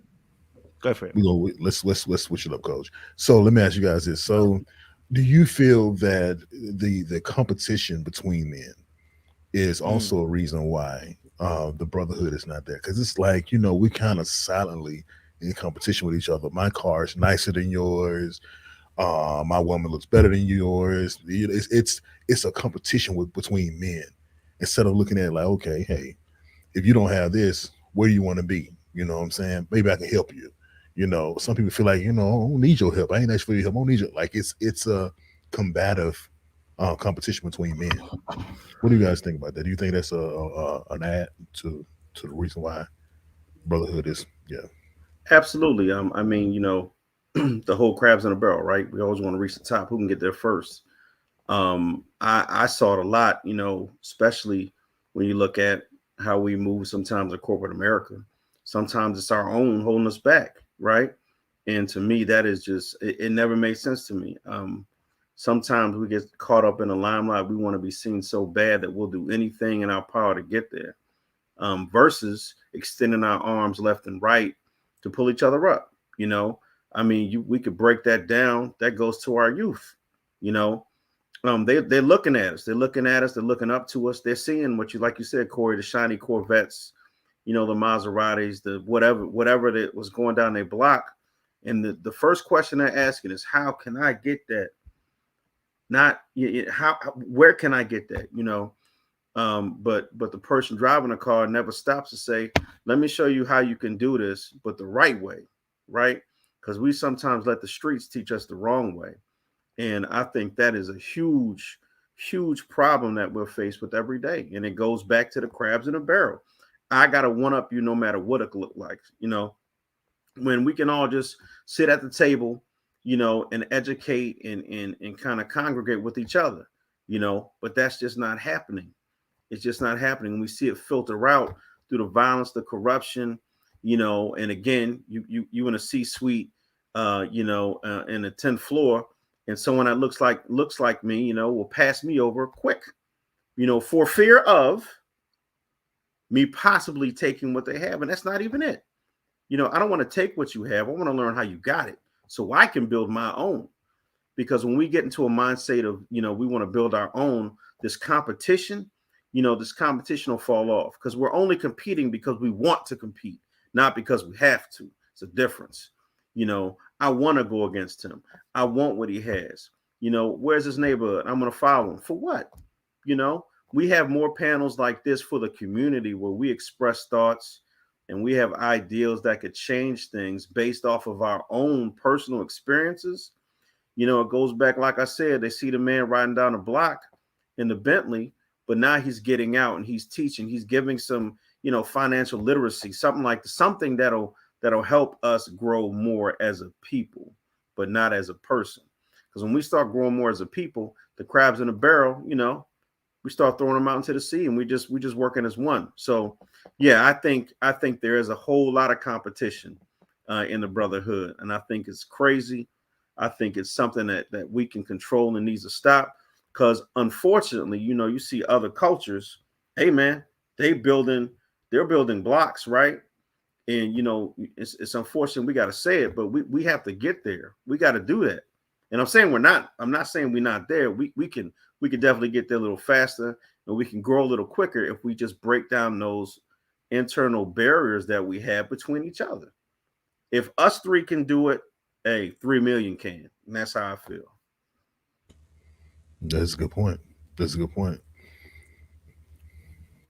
Yeah, do you know what? I think in competition, do you know what the competition is? And I think this goes back to even the provision aspect, right? But it's like we as men want to be the best that we can be, and men are naturally, we do want to compete, right? And we want to compete on the physical attributes, things that can be seen.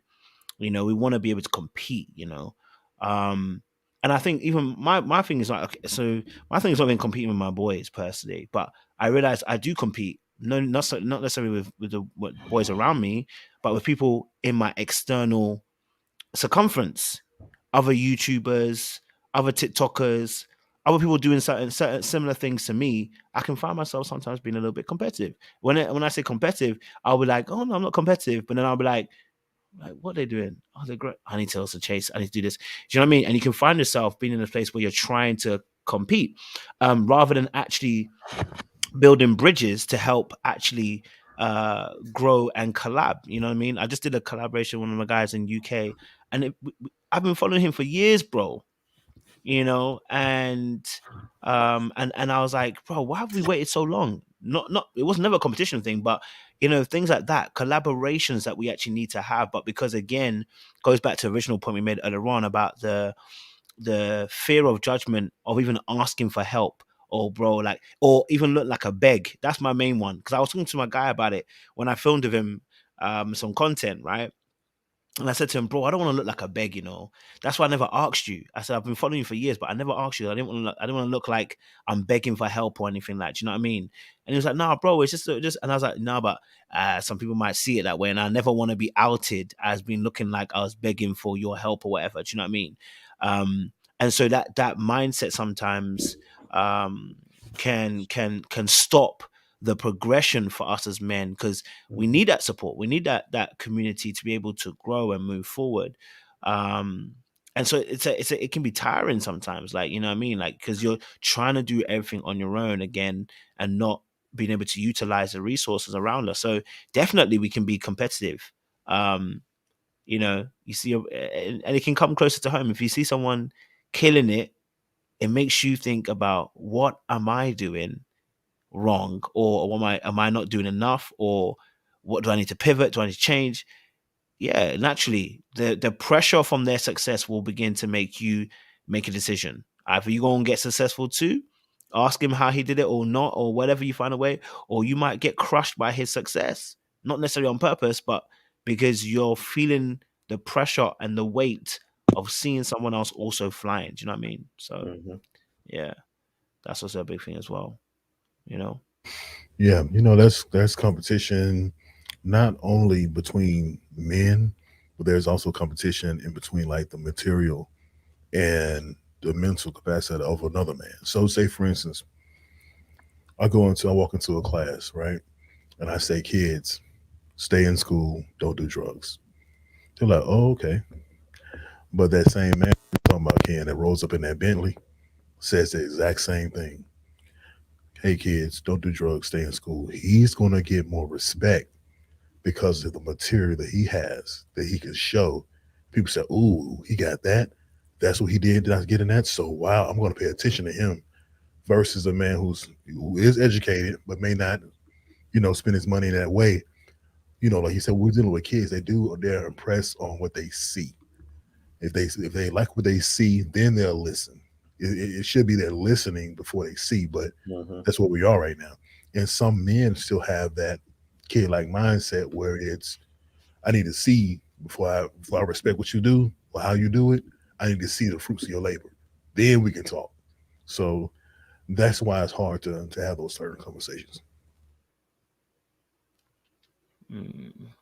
Felicia Cooper says, what advice do you have on men providing, I guess, emotional support for their partners? That was not always note as a role for men in the past, but with societal shift, both partners might need it reciprocated. That's a good point. That's a good point. I would say that this is and I'll say this, look, get you a man that's emotionally intelligent.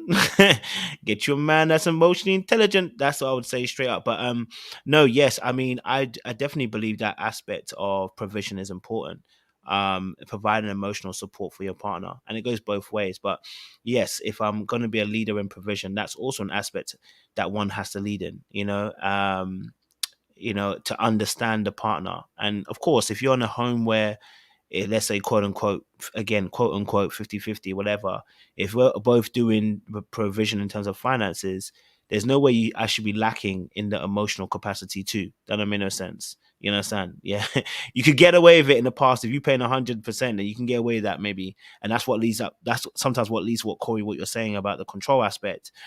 But if I'm emotionally intelligent, I should be able to also see that this is an area that I must feed into, and also play my role as the head, which is actually, the word is not head, is actually source, which means the mouth of the river. So I'm meant to feed into, you know what I mean? So that's my role, is as a provider, is to feed into. And so, yes, I should be able to provide financially or contribute financially, whatever you want to call it, but it also should be contribution emotionally as well. I should be able to see, and that's what you were talking about, Corey, being aware that when your partner's looking at you, that's when you're starting to see, okay, I can see that they've changed the work. Now I need to ask what's up. I need to be emotionally intelligent, emotionally aware. Okay, something's not going right. That's what Ken, you were saying about, like, you can see the change. Okay, let me pay attention. I'm not just bulldoze and continue.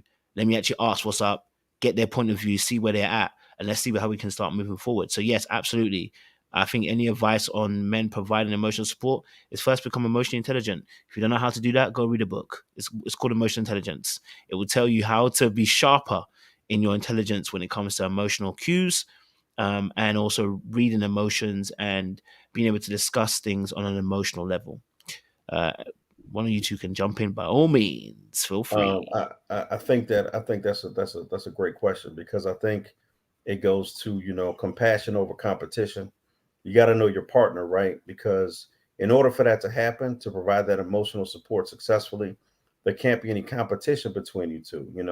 There can't be any one ups in the house. Where y'all going back and forth. You got to both be very open, vulnerable towards one another to provide that. I think men should definitely give emotional support to their partner. I mean, that's how you foster a healthy relationship. That's how anything, if anything, you want to move to that next step. That's your way of knowing that, hey, I can relate not only to you, emotionally, mentally.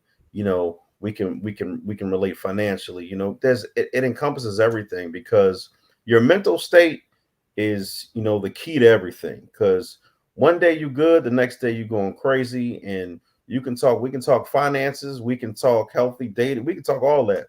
But if you're not right in your mind, from that standpoint, nothing will be successful. So absolutely, provide support to your partner. Yeah, man. For me, any woman who I've ever been involved with, I have to be into that woman. It goes further than just me liking her or just wanting to get to know her better on the surface. I have to be into my woman, which means that I pay attention to the things that affect her. It can be things that are involving us or not involving us. It can be us watching television together. She sees a parent spank a child and she is emotional about that. Then okay, I know she has a sensitivity towards violence towards kids or whatever the case is. You know what I'm saying? Just trying to give an example here. But just paying attention to your partner and growing in that emotional growth. Like I can be intelligent enough to be emotional, but I have to know how to use it and when to use it as well. So in the example I gave earlier, Coach O, when I said a woman at the time looked at me a certain way, I didn't go to her and say, "Why you looking at me like that?" What's wrong with you? I didn't do that. I want to say, "Yo, can we have a talk for a minute?" And I told her what was on my mind, what I thought, and like I said, she confirmed it. But it's how you display that emotion as well. Someone has to be a level head, and usually, what I'm saying, it's up to both of you guys to be that, but at different times. So if I know I'm about to talk about a sensitive subject, then I know I have to approach it in a certain way because I'm starting this conversation off, right? And vice versa. A woman's going to talk to a man about something that's sensitive, then she has to be very careful how she starts things off as well. So it's just understanding each other's cues when it comes to what affects them in a certain way and being able to go into that with them. Love that. Love that. Yeah, no, I mean, again, I think I think it's again, it's a important aspect of the relationship, regardless of whether you're 100% provider or not. It's a very important part of the relationship. We talk about a lot of that stuff on this channel, and we're doing it right now, which is that, when we're talking emotional feelings, or talking about even vulnerabilities, and having real conversations about how we actually feel. I think that's an important aspect in a relationship, especially from the male perspective, because oftentimes we are bottling up information in terms of our emotional health at that point in time. Do you know what I mean? So, yeah, for us to provide emotional support, I think any man has to be real with himself and has to trust the person he's actually with. And this comes down to did I choose the right person that I can trust them? Do you know what I mean? Like can I trust the person I'm with? Because that's where I have to then be able to release some information. I know as men sometimes it is difficult because, again, like I said, vulnerability, sometimes you show it and you get shot with an arrow. You know what I mean? And so it sometimes can be very difficult then to try and open up again to someone in a particular way without kind of drip feeding them information. Do you know what I mean? It's like maybe I can give you a little bit here, and maybe in a week's time I can give you another little bit here and a little bit here, because it doesn't leave me as vulnerable to just saying it all at one go. So if you're a man out there, I'd say to you, listen, straight for the men out there, look, if you haven't got emotional intelligence, go and read the book. It will help. Number one. Number two, if you trust your partner, this is opportunity time to actually start to open up conversations with the person as well, and release and take your time. There's no rush. You know what I'm saying? I'm not saying spill it all. I'm saying, but this is the time to start trusting them and being able to release certain information to them little by little and letting them know where you stand emotionally, because that's emotional intimacy and relationships need that. So if you ain't doing that, trust and believe you're hurting your own relationship. You know what I mean? So yeah, it's the trust is a major thing. And I always say this first and foremost for us as men is, if you're asking for something, make sure you're leading in it as well, right? So if you're looking for a safe space, make sure you've provided one for her, because she's gonna emulate what you did. Like more times she gonna emulate and emulate what you did. So if you know that the last time you didn't provide that safe space for her, she probably gonna try and go buck wild on you and provide that same space that you gave her. And if that's the case, you just have to sometimes be a little bit patient and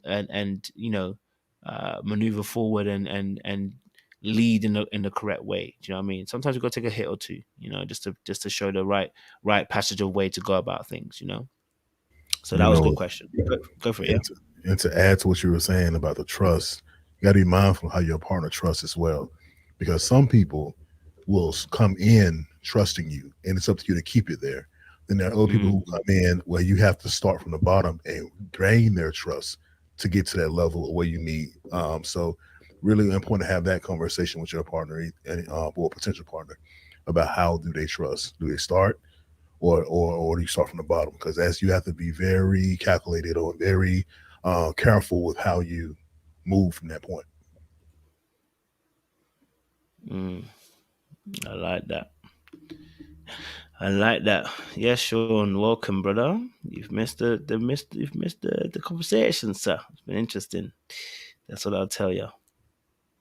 You okay though, bro? While I was The bushes. yeah, Oh, Lord. I heard a good chunk, especially the last 30 minutes. You missed my comment because I must have missed it. What did you say? I saw it. Heating up. Was you out here poking out the bushes again, bro? Just a little, just a slight, but it was more so a call out of some of how the energy had shifted a tad. I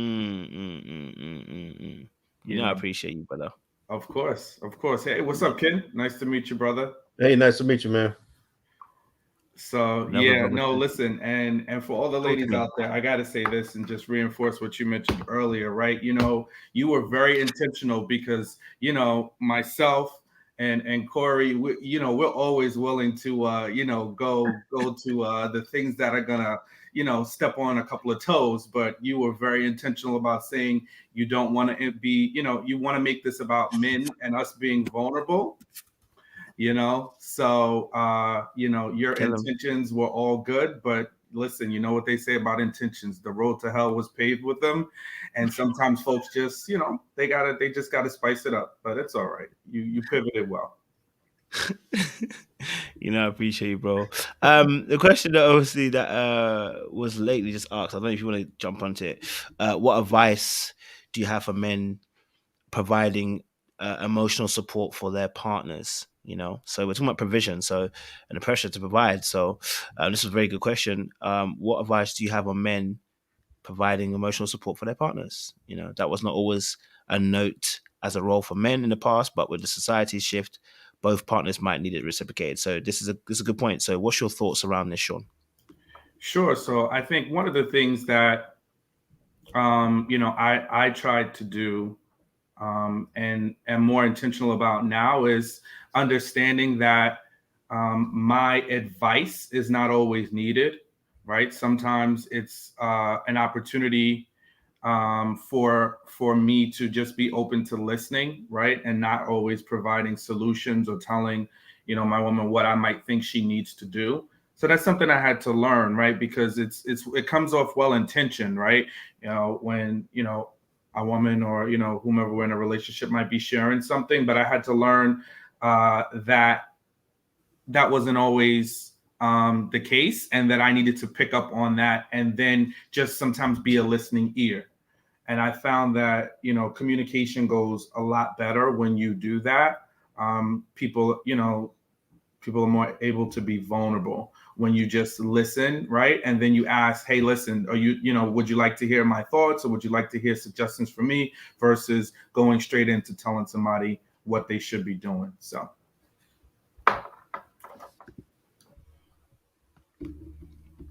Appreciate that, Sean. Thank you. Those good, solid points.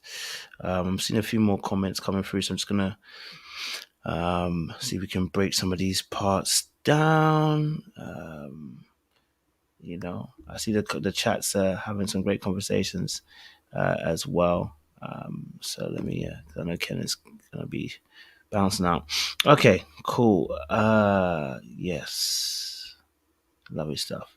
Oh yes. So I think I have it saved here. Apologies, I have it saved.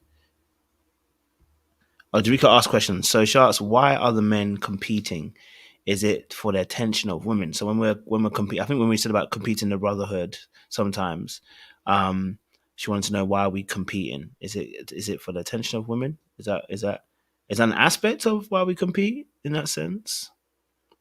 Would you say, boys? Or is that not really as a factor, really, per se? I mean, women are a part of it, but not the main. I would say that, the flashy cars and the silk shirts, that's just kind of show off. Still look got your J's on and stuff like that. If women didn't care about that, and a lot of men wouldn't care about it, but it's going to be some form of competition, whether they're there in the mix or not. So, yeah, but women are a part of it, but not the main ingredient. Mm-hmm. Okay. Sean, do you have any contribution for that? I think it's a part of male nature. It's a part of male nature to be competitive. Especially certain personality types are very competitive. Some are, I think male nature across the board, there is a level of competition, but then some people's personality types are even more competitive, right? And I think, does that have to, is there women? I think it's multiple gamuts, right? So it could be competition and success. Now, we know that money, success, career does open the doors to getting access to more women, but I don't think that's the number one driver, right? Sometimes it's just an internal drive for folks that were athletes or played a sport. Especially you find people that either played a sport or avid sport watchers, they're highly, highly competitive because it's just ingrained in you. And if you played a sport, you've played it from the time you were young, well into adulthood. So all you're trained in thought that seeps into your life from the thing that you did. It's a sport, kind of just spills over. So, that's my thought about it. I like that. Question. Kate Rowland asks question. Why can't men talk about this with their partner? If she's doing half of the providing, I'm sure she'll understand. So, as we were talking about earlier on, about being vulnerable. Negroes. Sorry. My fellow brothers. Why can't why can't us as men, why can't we discuss this with our partner? Like, you know what I mean? If she's doing half of the providing, she will understand where you're coming from and the pressures that you face being a provider. So talk to me. You want to go first, Corey, or? Yeah, go ahead and tackle it. Go ahead, I'll go after you. Okay. So I'm just gonna say, Kojo, and you said it earlier, and I too pay attention to words and how things are positioned, right? It's the way this question was positioned that lets us know that there's an inherent problem, right? Because why can't men talk about this with their partners? That question standing alone tells you there's no bias built into it. There's no expectation built into it. It's we are open for you to come and talk to us. But if she's doing half of the providing, so if a woman is doing half of the providing, the mere mention of that sounds as though there's a problem with a woman doing half of the providing. And now it's the last part of that is I'm sure she'll understand, well, men and women are very different. So no, just because you're doing half of the providing, you're not going to understand how I feel about a particular instance, right? You don't know how I feel until I talk to you and express it to you. Everything else is a built assumption. Now, are there things that we can do in a relationship that are similar? Exactly, right? They are very, very similar. However, how you feel about something is very different, right? Just like we can't tell women, and we're learning, and sometimes we may go into a scenario and say, hey, listen, I know how you feel because I went through it. No, your lived experience as a woman is very different in mine. We could have the same jobs at the same company, but your experience is going to be different than mine because of built-in, gender norms, built-in discrimination that women face that is very different than what a man faces, right? So this is why it becomes a challenge, right? Because that expectation looms. And I think the mere fact of thinking that we're on the same level because you're doing what you perceive that I should be doing makes us feel I guess the best word to describe it is insecure about sharing it because it feels like it's going to come back to bite us. Now, I want to qualify this by saying that I think that should a man be doing providing? Absolutely. Absolutely. And I think, I'm not and I see some comments already coming through. Yeah, it's not about disqualifying her question, but if you're actually listening to understand what we're saying, right, you have to understand that as a man, right, that vulnerability that is difficult for us to express is that way because of the expectations that are what it is to be a man, right? So women, and we're not discounting the challenges that you face, but there are societal pressures and challenges that women face, right? So when men, we hear things, right? And then we're expected to share, we are often hesitant to do so because of the expectation of that. So what I was pointing out is the way the question was worded shows that if a man is going 50-50 with his woman, there's a problem with that, or we are the same because she's doing 50-50. So that's exactly what I felt, what I thought as I heard that question. Yeah, I agree with everything you said there, Sean. When I was younger, I used to run from, having to have these type of conversations with my woman because of the judgment that came along with it. But it's a part of life. Whether it's emotional support that I need, whether it's a little financial support, caught me on a bad day of the month or whatever the case is. It's about who's going to be there for you. And I need to know that as soon as possible.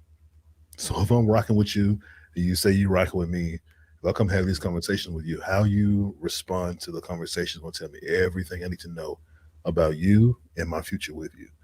So it's better I know that sooner than later. So now I no longer have that that thought of holding back because of being judged a certain way or whatever the case is, because I need to know. And ladies, if you want a man who will have those conversations with you, you have to make them feel comfortable. Make them feel comfortable having that conversation with you. But in all reality, he's going to be ready when he's ready. You can't make a man talk to you about anything, just like he can't make you talk to him about anything. But if you provide a level of comfort for any man, if he provides a level of comfort for you, you'll sit in pillow talk and talk about everything in the world. And that's a good relationship, where you feel that ability to be that vulnerable. So yeah, I think it just boils down to that. Yeah, I think the difficulty for us as men is that vulnerability piece is the fact that it can be used against you, and men have a very strong sense of ego. Once there are certain things that once you do them, it's very difficult to let go that you ever did it. Do you know what I mean? Like, they're very men seldom kind of forget these um moments, right? So it's like, when we're sharing some of the vulnerabilities we've seen in the past, and it's not even necessarily even your partner that's happened with. It could be a previous partner, or even a female friend or whatever. What we might have discovered, or what we might have gone through, is a moment of vulnerability then being used against the individual person, right? And it's not every man has gone through that, so they won't have the same experience. But I think there's a nice majority of men who have experienced moments where you share that vulnerability and then it's used against you. You know what I mean? And sometimes it's used against you necessarily in the heat of a moment. It's used in an argument, or maybe it's used maybe it's even the way you've said something and coined it, and you're like, that was a sensitive thing to me, but you coined it this way. Like, why did you do that? I think we have a fear of being hurt, extraordinary hurt. That's the greatest answer I can give you. There is a fear of being hurt there, right? Because we know that. Listen, you punch me, that's fine. You collapse my emotional lungs and my emotional heart. We got a problem, okay? Because you ain't about to shut my insides down. You know what I mean? Like, that is much more painful and much more difficult to comprehend and to deal with. So I think it becomes very difficult to be able to share that. And I think Sean touched on something really powerful. As much as women may feel the pressures, the same way I will never understand how the pressure of pregnancy and what happens for you ladies, I don't think you understand the societal pressure that comes with becoming being a male and being tied to finance and performance. I think what happens is, maybe because ladies do enter the workforce, maybe they feel that there's also that same pressure, but it's slightly different. It's slightly different because I can't afford to be a bum. I actually can't afford to be a bum. I can't afford it financially. I can't afford it socially. You know what I mean? I cannot afford it in a relationship. I cannot afford to be a bum, right? Because society will not reward me for doing so. Now, we can talk about men trying to marry women up and marry a rich woman. It rarely seldom happens. Okay? It doesn't work like that. Do you know what I mean? Right? So the chance of me saying I'm gonna just, I could become a house husband. Now, I know ladies will probably tell you, listen, hey, I'm happy for my husband to be that way. Yeah, till we talk about what we talked about earlier on with Corey, which is when you start coming home and when you start waking up in the morning and you start seeing me laying there and I ain't got up yet. You know what I mean? Things like that then begin to present obstacles to that situation. So I'm not saying that women don't go through things, and this is what I've been saying all night.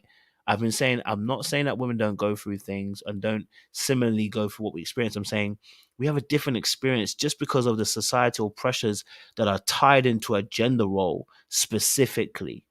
And that's why we said about, do you love me for who I am, or do you love me for what I can do? And the reality is you love me for both. You know what I mean? You can't get away from it. What I do and who I am are synonymous in some sense. And what I can provide is also important. So yeah, I definitely hear that point as well. Um, as well. Oh, okay. Oh, is it some people are lost in the conversation? We're talking about provision. We're talking about provision, guys. Sorry, we're talking about provision. Let me reset the room then. I'm gonna read that Ray's point as well. So let me read that as well. Okay. So let me reset the room so we understand what is this. So this conversation specifically is the mindset of men in 2023, the pressures to provide. The conversational angle is coming from a place where we want to get the understanding of the pressures that men face without having to talk about what women go through. We just want to specifically talk about the vulnerabilities that men feel in that space. And so the question that's come up now is a question from Katie. She says, why can't men talk about about this with their partner, which I think is a question in relation to a conversation we had earlier on, where we said we wouldn't share certain things with our women because of vulnerability can get used against us. So she asked us a question: why can't men talk about this with their partner, like the pressures that we actually feel? And so the answer I was given and the answers that the boys were given was talking about the fact that we feel a certain pressure that is different to ladies, that's tied into social norms and tied into gender roles as well. Okay. And then we spoke earlier on when the men were speaking and giving their experiences of when they had been down, or when they lost their job, or when when they had to think about it, when they had to feel the pressure of having to be a provider, right? And that what that felt like. So it was more of a case of we're trying to tap into men's mind and give you an aspect of what men think. That's what the conversation is today about. All right. So we're not here to talk about what women do. I'm not here to tell you that women are bad, good, worse. We just want to give you the perspective of how men are thinking and what their mindset is as well. So please feel free to ask questions to tap into our mind. Please don't ask any questions that are trying to compare men and women. I don't care. I want you to ask questions to tap into the men's mind to find out how they also are thinking, so you get an aspect of what goes on in the mind. Okay? All right? So we can see. Okay. All right, cool. So hopefully that's reset the room a little bit and you guys know exactly what we are at. So we can understand another thing as well. Mimi, it's a men's panel, so you can't join, unfortunately. Unfortunately, you can't join. It's a men's panel today. So all right. So all right, cool. Let's some of the questions are still coming through, so let's continue as well. Okay, let's see what some of the questions. Oh, there's two good ones. Okay, tell me which ones are, bro, and I'll put them up for you, bro. The last two, the Haitian Empress asked a good question, and then Didi asked a good question too. Okay, fantastic. So I'll just star it so we can get the questions up. Beautiful. Okay, fantastic, fantastimo. Okay, cool. So some good questions there. I can see them. I've starred them up as well. All right. So, okay, then let me ask you, at one point in your life, did you each of you felt pressure to be providers, teens, early 20, when and why? Good question. We talked about that, didn't we? We discussed that early on, didn't we? Mm-hmm. Yeah. She's just showing. We did. Sean can answer. Yeah, I could share. I would say that right leading up to when I was getting married, right before we had moved in. We moved in, and we were at the time. It's so funny. We were dating, and very serious, in love. Had done a lot of work to combine our families, in the sense of all the families knew each other. She was previously married, had kids, so the kids, her and I, were very ingrained together as well. And her lease had come up, and her lease came up. My lease was not up, and she was looking to move to a different place. So the concept came up of us moving in together, which at that time was not something I 100% wanted to do per se, because I was very involved in my church at the time, and I just had some moral conflicts about that, right? So needless to say, I moved forward, and I think the provider in me kicked in, because I knew that together, and especially if I was involved, we would be able to have a better situation, right? We would have a bigger place. We'd have a place for the kids, her and I, right? That was, much better than what she would get by herself, right? So I thought about that, and it wasn't something that she said, "Oh, I need you to do this. I want you to do this." She just proposed the idea, right? So internally in me, I had an idea that, oh, I could do XYZ. And even when we were looking for places to live, I wanted bigger, better. And she was like, we don't need that. We could have a 2-bedroom. We could have this. And I'm like, no.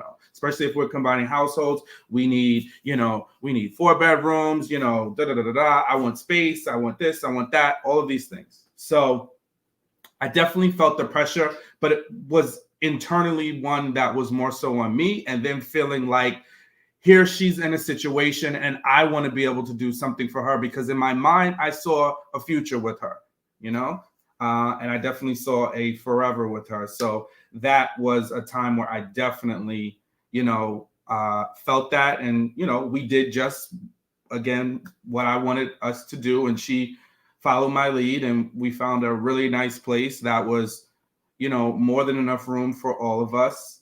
And but I did feel that pressure of like, oh shucks, this is it, right? I know you guys shared some situations about being laid off. I have a similar experience too after we got married, but I would say that probably was the beginning pressure. I was in my mid-30s at the time, and I'm just thinking, okay, I've got the responsibility of not just me, but now I've got a family that I have to take care of, so it becomes real. And then, it's not all negative either. I got to say, there's some positives that come along with it. I know, Corey, you also, as a dad, right? Once you have, a child that is dependent on you, there's no motivator like that. Now, although they weren't our kids, my stepkids were not my biological kids, it still didn't matter. That responsibility was just innate and built in me. And I knew that, I was charged with being a big part of their, providing, especially because at the time they were with their mother, full time, and seeing their father, on the weekends and, maybe one day during the week, but she was the primary, custodian of the children. So, I would say that. Yeah. The whole thought of having to be a provider, it differs when it comes to kids. And it's because kids is not something that's just going to magically go away. You have to. It's no, if you drop the ball, you have to immediately pick it back up. It's not a situation where if you're in a relationship, so to speak, that if it doesn't work out, that person sees you a certain way, they just leave, and then you just have to start over. But children, you have to uh, uh, take that role of a provider extremely serious, because they're going to remember the moves you make. And someone will take the moves you make and put them in their own world and do the same things you do when they become adults. So it's really important with how you move, how you think. You do have to be sort of calculated when it comes to being a parent. You don't want to make mistakes. No one wants to make mistakes as a parent, man, but they come up. Mistakes happen, but that's how you learn from, how you bounce back from them, is what shows you who you really are and what you're really made of. And it's just a part of life, but it's just one responsibility. It doesn't have off button. That's the one. Yes, I definitely hear you. And I think what's the beautiful thing about this conversation is that, like, I think when we talk about the experiences of the pressures are internal more than anything. So the pressure that we're talking about is not that we are saying, it's focused on other people. It's more of yourself and what you've been trained to do. The men on this panel here have been brought up in a way that, what, you do provide. So my natural instinct is to provide. Do you know what I'm saying? My natural instinct is to give. My natural instinct is to take care of those who are around me. Now, when you get to a place where you can't do that, the internal dialogue is what's happening. That's what's creating the actual vortex of pressure within the man. Most of it is coming from within. Of course, there are other external things that do happen, but as we were talking earlier on with Corey and Ken, what we're talking about is that internal dialogue that happens between a man. It's like, because of the gender role and what it specifies, And that's what I said about the difference between men and women. The gender role specifies that you, the man, are supposed to provide. Whether that's 50, whether it's 100, whether it's 70, it's irrelevant. Because as a man, if you really do care, you're trying to do your best. Whether that, and the Bible, and this is why I like the Bible, because the Bible says some of us, some of us are 30-fold, some of us are 60-fold, some of us are 100-fold. So some of you are 50-50 niggas. Sorry, I shouldn't say niggas. Some of us are 50-50 people, and some of us are 100% people. Okay. All right. But we all can't be the same, right? We all have our level that we operate based upon. But regardless of whatever level you're on, the men feel the exact same thing. You feel a pressure. Just even now, as I was thinking today, I was like, the pressure I'm feeling now is that success breeds its own pressure. Because once you've done something, how do I do it again? How do I outdo what I did the last time? You know what I mean? How do I go bigger and better? You know what I mean? Like, how do I go further with this? And I think that's the internal dialogue that one has with themselves as a man. And we haven't even spoke about the internal dialogue of potential versus what your reality actually is, because that's another thing that kind of plays into even the provision role as well, in terms of not just money, but in terms of like the other aspects, emotional, mental, intimacy as well, and provision in that area. As a man, you even feel that pressure, the pressure to like, yo, I see this for my family, and you're trying to equate that to the reality of what you see right in front of you. It's difficult. You know what I'm saying? It's very difficult, because you're like, that's not the vision and the fantasy that I had. I remember when we were kids, we had a fantasy of, and you do this white picket. We had a joke, which is a white picket fence, 2.4, which is the 2 parents and the 4 kids. Green grass at the front. Cut lawn, house looking pristine and nice, 4-bedroom house or whatever you got, right? And it's just looking crispy. That's what a lot of the dreams we had. With a swimming pool at the back and I mean, I don't know what we're going to swim pool in UK because the weather is awful. But we had that dream.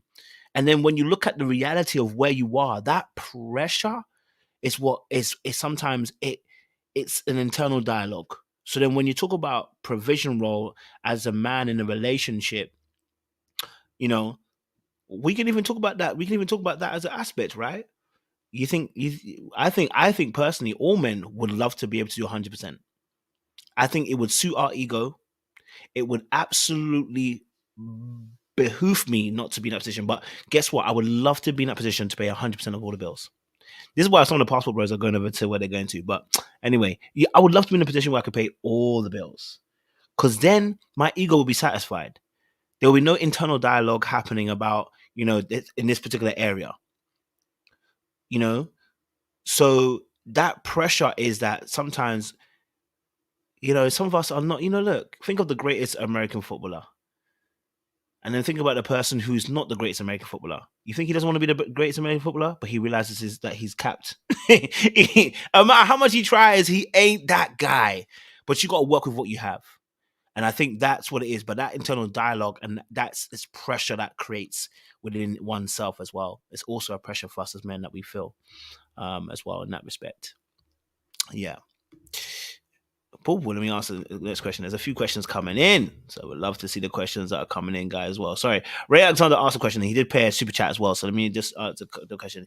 So, could you also discuss the challenges that Black men face in being providers in countries and economies that other men control, like residing in the US or the UK or under colonialism?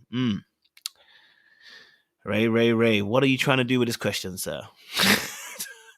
Ray, what are you trying to do with this question, sir? What are you trying to do with this question? Sounds like you trying to do something, Ray. Ray's trying to get us political. But I don't understand like that. I don't know if I really get the question.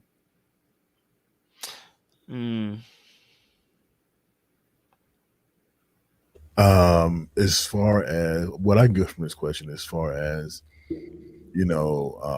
us having walls built to block our success as Black men, that's what I get it like.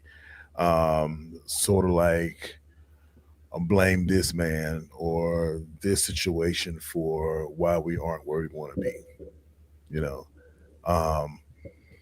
and I'm not the type to do that, to be honest with you, Ray. I appreciate the question. I'm not the type to do that. Like, I'm responsible for my own success. I'm responsible for my own drive, my determination.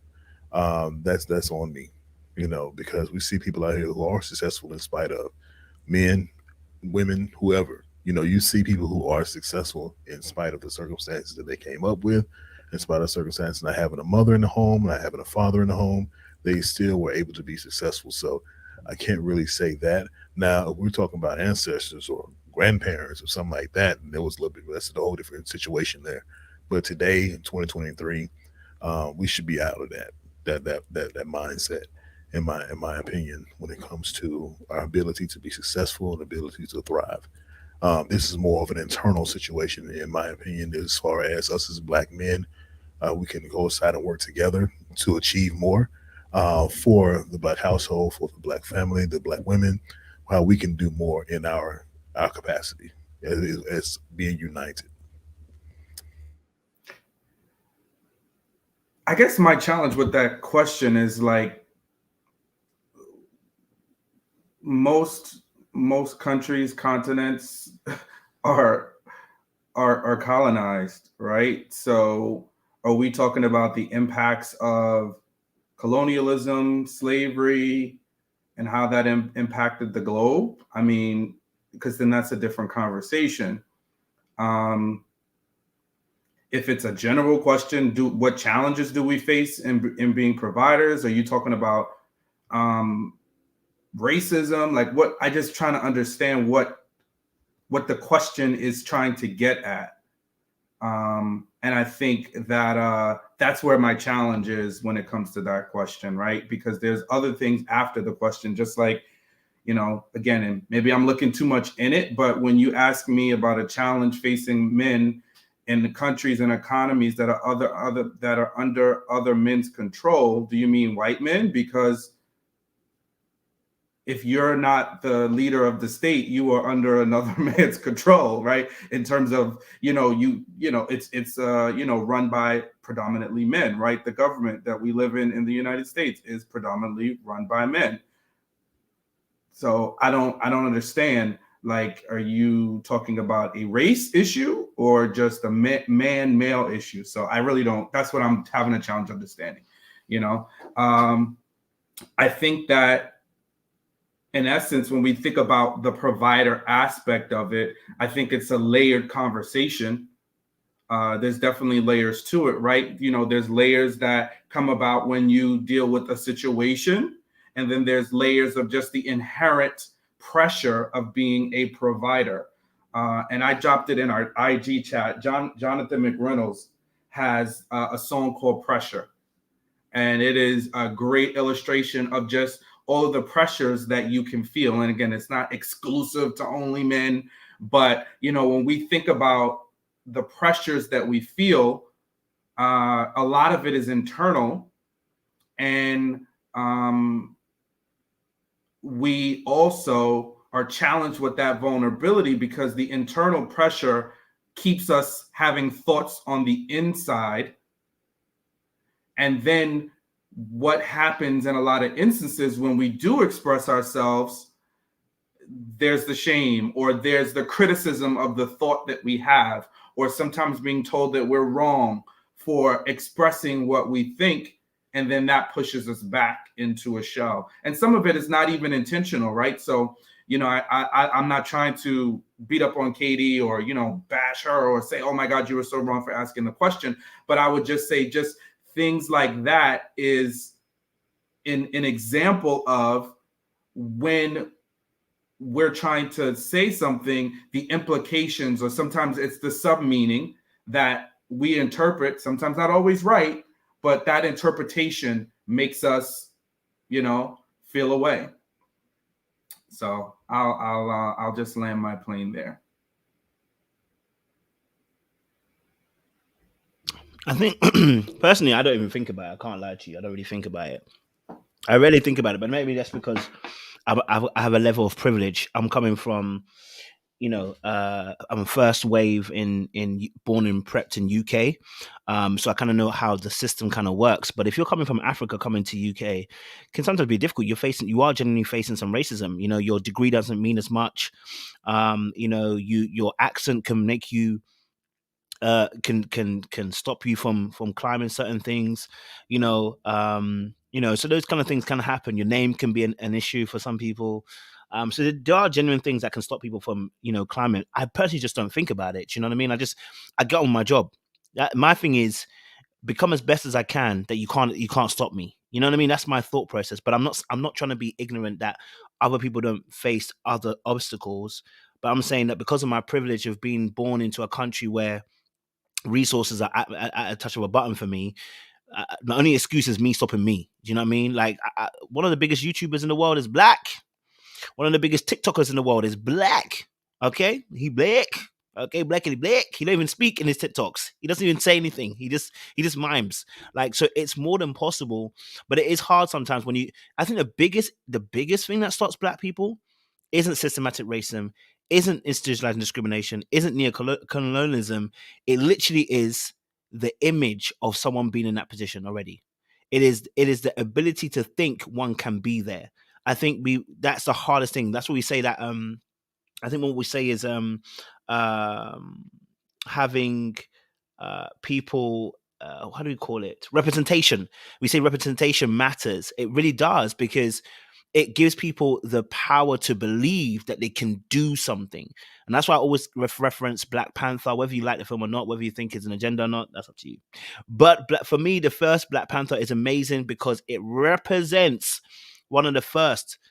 I mean, Blade was probably first before that, and Spawn was before that. But Blade wasn't necessarily in the MCU as we see it now. Do you know what I mean? When we look at the Marvel universe, Black Panther is one of the first films that really bases itself loosely, but kind of not loosely, in Africa. The superhero is black and he African.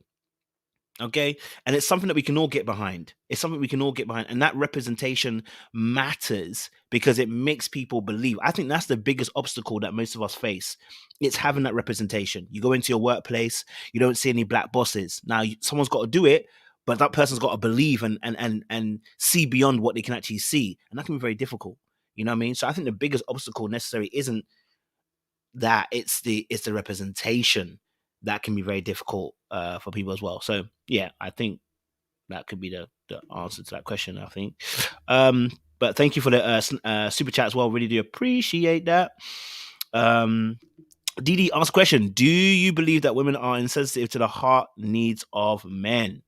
You want the answer? Do you believe that women are insensitive to? Do you believe? I mean, some. I think some.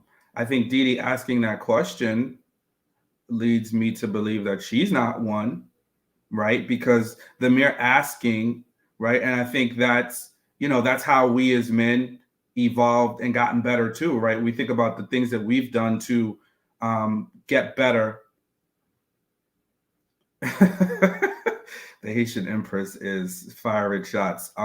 But I think like the things that we as men have done to get better are when we have asked ourselves what we can do better and what are the things that we can do to understand women more and challenge the notions of the things that we did in the past, right? And ask women that we're in relationship with to to give us feedback, right? So I think that, yeah, there are some women that are insensitive. And I think some of it might come from ill treatment from men, right? So they've had experiences with men that were not positive, be it men that they were in intimate relationships with or men that were in their lives.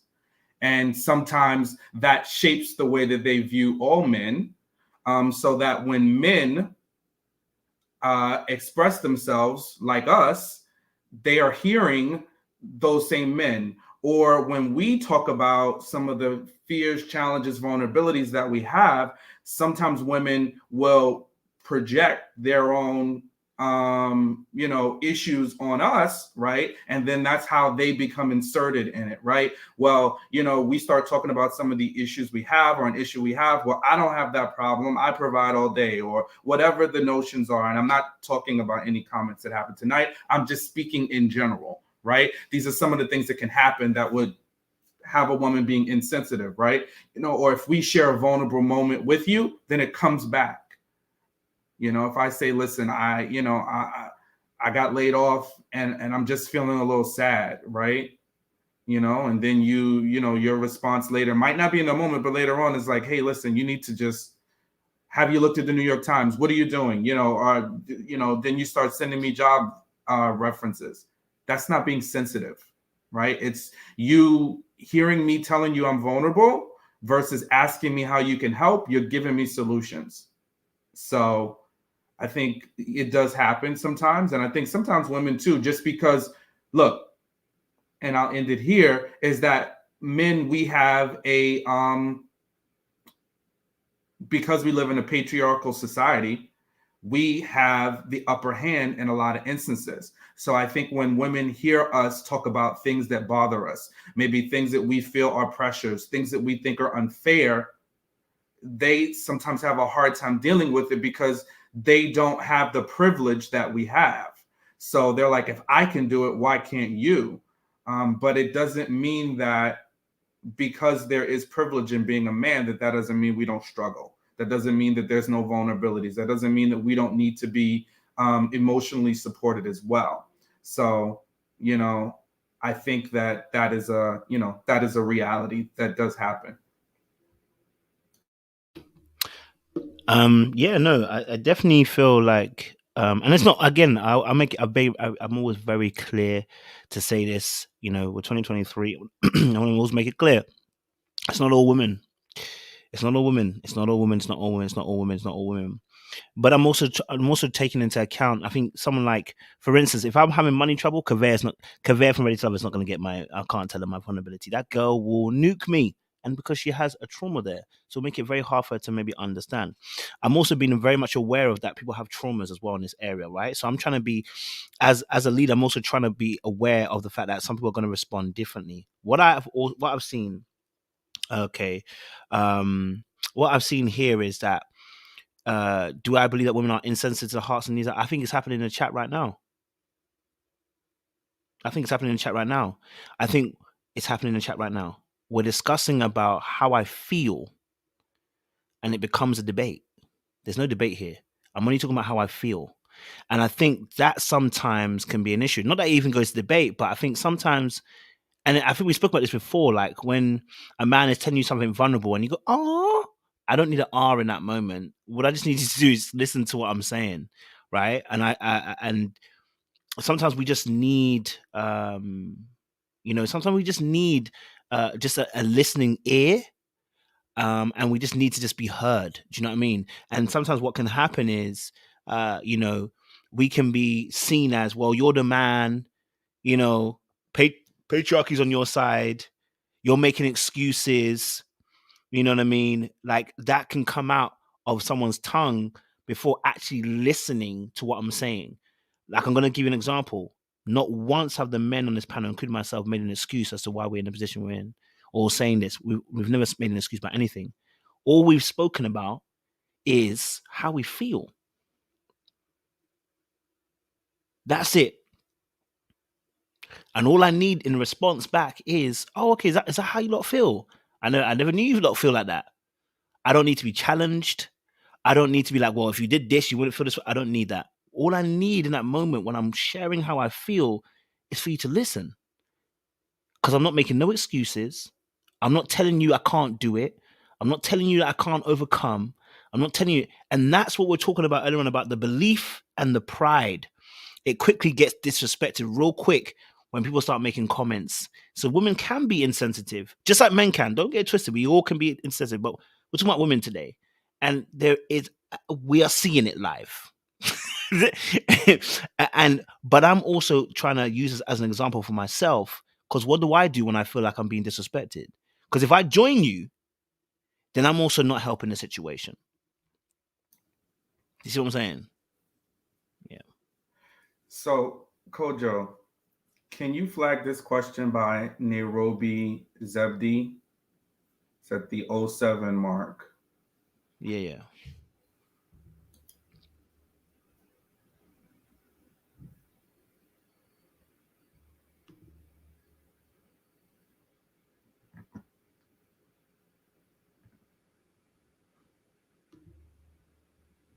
No, not you pulling up the question. So, I'm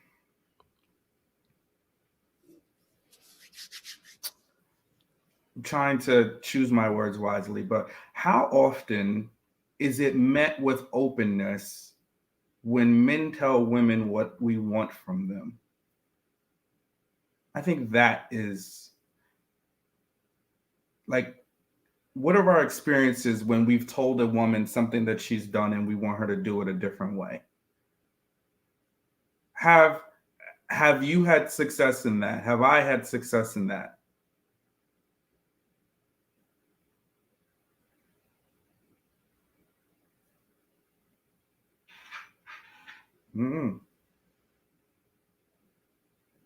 I don't know.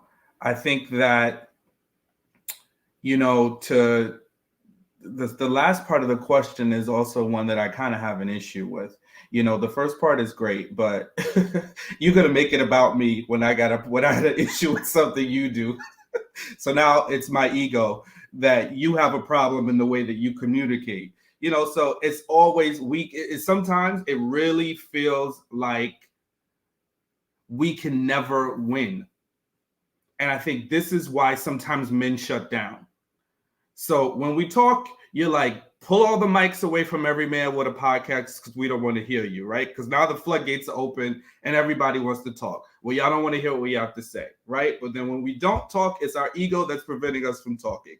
So are you going to choose to listen to maybe the more reasonable side of men? Like, I'm not saying you should listen to every man that's running around with a mic and has something to say. No, you should use discernment, right? But,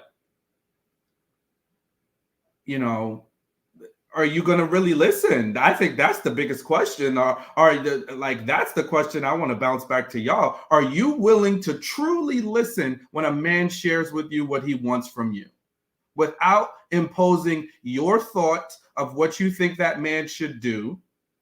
Are you truly willing to listen?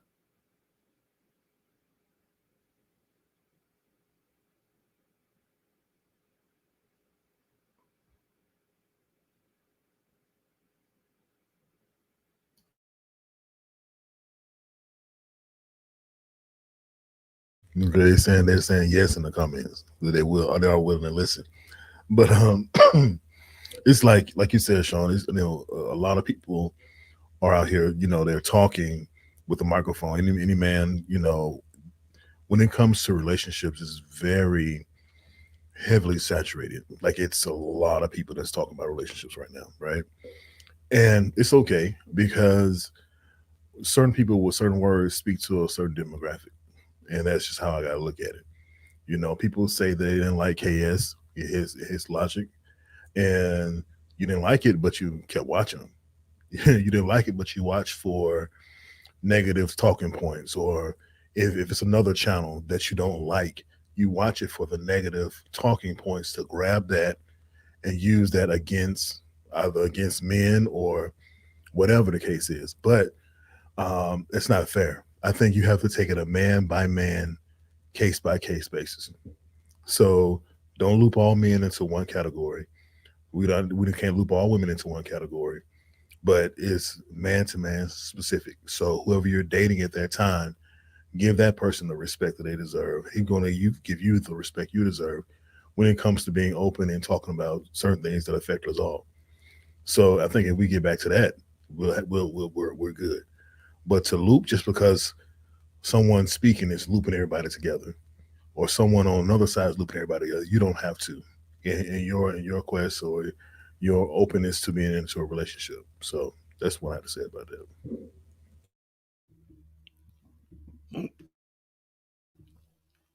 I just think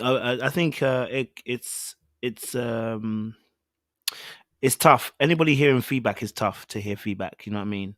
I think, like I said, I'm trying to learn on both ends. You know what I mean? When I'm getting triggered, I'm learning how to try and handle the triggering. And I hope that also the audience are also learning how, when they're getting triggered, how to also handle themselves as well. Because I think these moments are real relationship issues. What we're having right now is relations. Okay, we're not in a relationship, per se of a romantic monogamous type, but we're in some relations at the moment. Myself, Sean, Corey, with the audience, we're having that situation, and what we're having is some dialogue, which is not necessarily a face-to-face dialogue where we can see face-to-face, but we're having some words and speaking back and forth. And what can happen in between those dialogues is miscommunications, right? So I'm also trying to learn in these moments as well, when we're having these conversations, how I handle certain moments when I don't like certain things, or if I feel like it's gone the way that I didn't like it. But how do I handle those situations, right? Because I want to be able to, like I said, I told the guys this from the very jump, we're going to lead in everything we're talking about. So if I'm telling the ladies, like, I want you to be able to listen, I'm going to tell you that we're going to lead in listening. Do you know what I mean? If I'm telling the ladies I need you to calm the heck down, I'm going to show you that I'm going to be calm as well. You know what I mean? So that's why I even started, when we started off today, I told the guys, we're going to start off with this topic that's going to be specifically about the men and the men to chat, because I want to be able to lead in a particular way that we can actually show the ladies too that, hey, we take this seriously. We want to have dialogue where we can actually learn from one another, and this is an opportunity to pick the men's brain as well. So I think what can happen is what can happen sometimes is we can miscommunicate sometimes.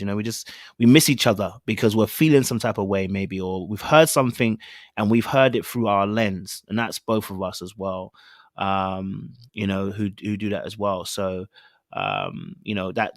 that's on both sides. You know what I mean? So like I said, this is a listening exercise, but in regards to the question, yes, I mean, I think if we just we're slow to talk and quick to listen, I think we will get there as well. So I think if women want to know how they know this, we do have to tell them. I think there's a way to do it. I'm not here to bash you over the head, and I'm not here to tell you like your dad. I don't want to do that, because I'm not either of those things. I want to have a sit down conversation and hopefully be able to release that information and you hear what we're saying as well. So yeah, that's good. But the question here, I think, is really good, by Tim Pickens, says, what are your thoughts about provision as it relates to leading with a vision, Mandem? It's a good question. This is a very good question. This is putting us back on track. I like this question. What are your thoughts about provision as it relates and pertains? I'm going to add that word pertains in there, okay? Because I'll be remiss if I don't add pertain in there. But no, what's your thoughts about provision and how it relates to leading with a vision? How do you guys see that as well? Let us into your minds, Mandem.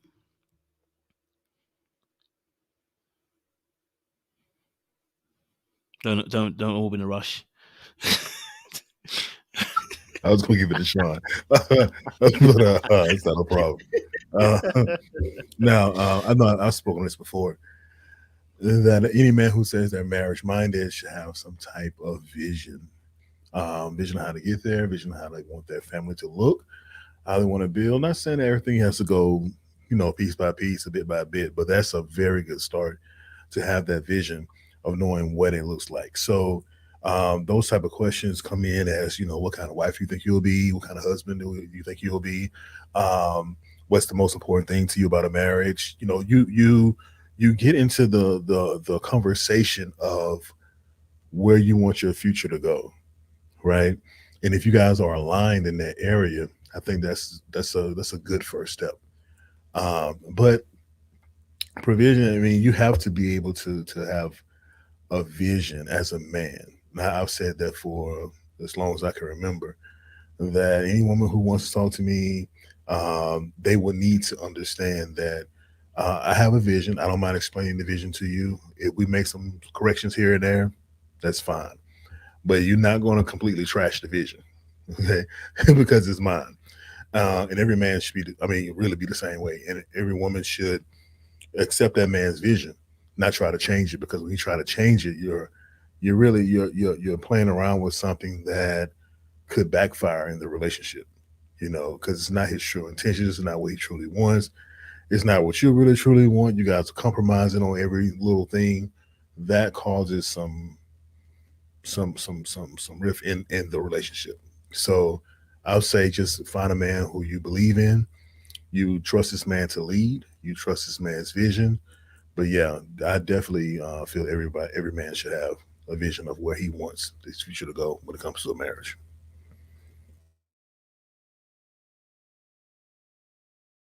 Go for it, sure. Sure. So yeah, no, I think it is very important that a man has a vision, one for himself, right? A thought and a plan for himself, and it doesn't have to be fixed, right? It should be evolving, because having a fixed plan that is, and I don't mean like you shouldn't have a 2-year plan or whatever. Yes, of course, but you can't have a plan that's so stuck that you're like, oh no, it has to be this, and I can't navigate that way, because that's how you miss out on options, right? So I think you need to have a foresight and idea of where you see yourself, right? What are the things that you want, first, spiritually, emotionally, and then financially. I think all those things are important, because you can't just have one. If all your visions are strictly financial, then you're going to be a myopic person, and you're not going to leave room for someone else. So, and I think that's important. And then you have to have a vision for your family, right? Where do you see your family? What do you want? What are the things that are important for you? What are the things that you'd like to accomplish? And I think those things are very, very important. And I think you as a man, I can have the vision, but I can't just say, oh, my vision is exclusive of what your vision might be. We have to find a way to incorporate that together, right? And I think that sometimes we just kind of get caught up in and this is a mistake I've made and had to learn from. You think, because I'm executing, because I'm the breadwinner, because I'm all of these things, that it doesn't mean that I don't take into account the woman that I'm with, right? And that's super, super important, because if I'm with you, it's because I see value in you, right? And vice versa. So that vision, and that's also a part of leaving that room open, is so that I can hear you. I can hear the voice of a woman to be able to say, hey, listen, you're kind of going strong in this area, but I think this is an opportunity, right? So that's my thought. Yeah, listen, you know what? I've always said it. Listen, don't follow a man that ain't got no vision. You know what I'm saying? He should have a vision for how he sees his future. And I say that loosely because actually there are some people who are, I would say, who are figuring it out, and maybe you're destined to be that person to figure it out. So let me not be too harsh on one side. But I think a lot of us men should have a vision, and the vision necessarily doesn't mean you have all the pieces of the puzzle together. It means you have a glimmer of light, and the revelation has come of a direction or what you're supposed to be or who you're supposed to be, because that gives you some credence in terms of what's supposed to be done. We call it in Christendom your calling. Okay. All right. So your calling, what are you called to do? And that kind of then gives you a little bit of a direction, and not all of us figure it out at not all of us figure it out at the time. So if not all of us have the vision appropriately given to us at a young age, so what happens in the between that time, your ass is working. That's what it is. In between that time, your ass is working till they call you and they tell you your time is up. Okay. All right. Moses was out here at 40 before his vision came to pass. So you know what? You don't know what age it is. Samuel Jackson, I think, started acting at 40. So you may not have the vision straight away, but you should be doing the other basic requirements in between that time. Working, job, getting the basic earthly requirements, getting yourself a house or whatever, or having a stable living, I should say, even getting your finances stable. Those are things that should be done in the meantime, right? Into the calling comes calling. You know what I mean? So yes, as for that aspect of the situation, you wanna have a vision for your family. You wanna have a vision for yourself. You wanna have a vision for where you guys are going to as well. So, I that's why I said to you, I can't mess with the name situation, because that's part of the vision. I'm sorry, the name Ampadu's got to be taken. If you're not about it, not that you're even bad, I just can't rock with you. I can't do it. So when you have a clearer aspect of what you're called to do or your vision or where you're going, it makes it easier to say no to things. I heard I was listening to Will's book today, and he was made an absolute point, which was brilliant. It's like, when you know what you want, it's easy to tell people no, because it's not what you want. You know what I mean? So that's the same thing with us as men. And this is to men directly. You want to know what kind of person you should be with, or what kind of person you should at least go for as a partner, once you know what you want, you're just going to reject the things that you don't really need. Do you know what I mean? They don't fit your profile. They don't fit your filter system. So there's no need to stress. The first thing that should be figured out is, can I see? I don't want to be blind going into where I'm going to. So can I see? Can I have a glimmer of light? Is there some revelation there? That helps. I mean, like I said, a lot of us figure that out a little bit later on. But then you should be doing the basic requirements of earthly requirements as a man, which is, get your money up, become financially secure, and that's within reason. You know what I mean? Develop yourself, acquire knowledge, wisdom, and understanding, all those kind of things. You know what I mean? They should be done in the meantime. That's what I believe, anyway. Yes, go for it, Sean.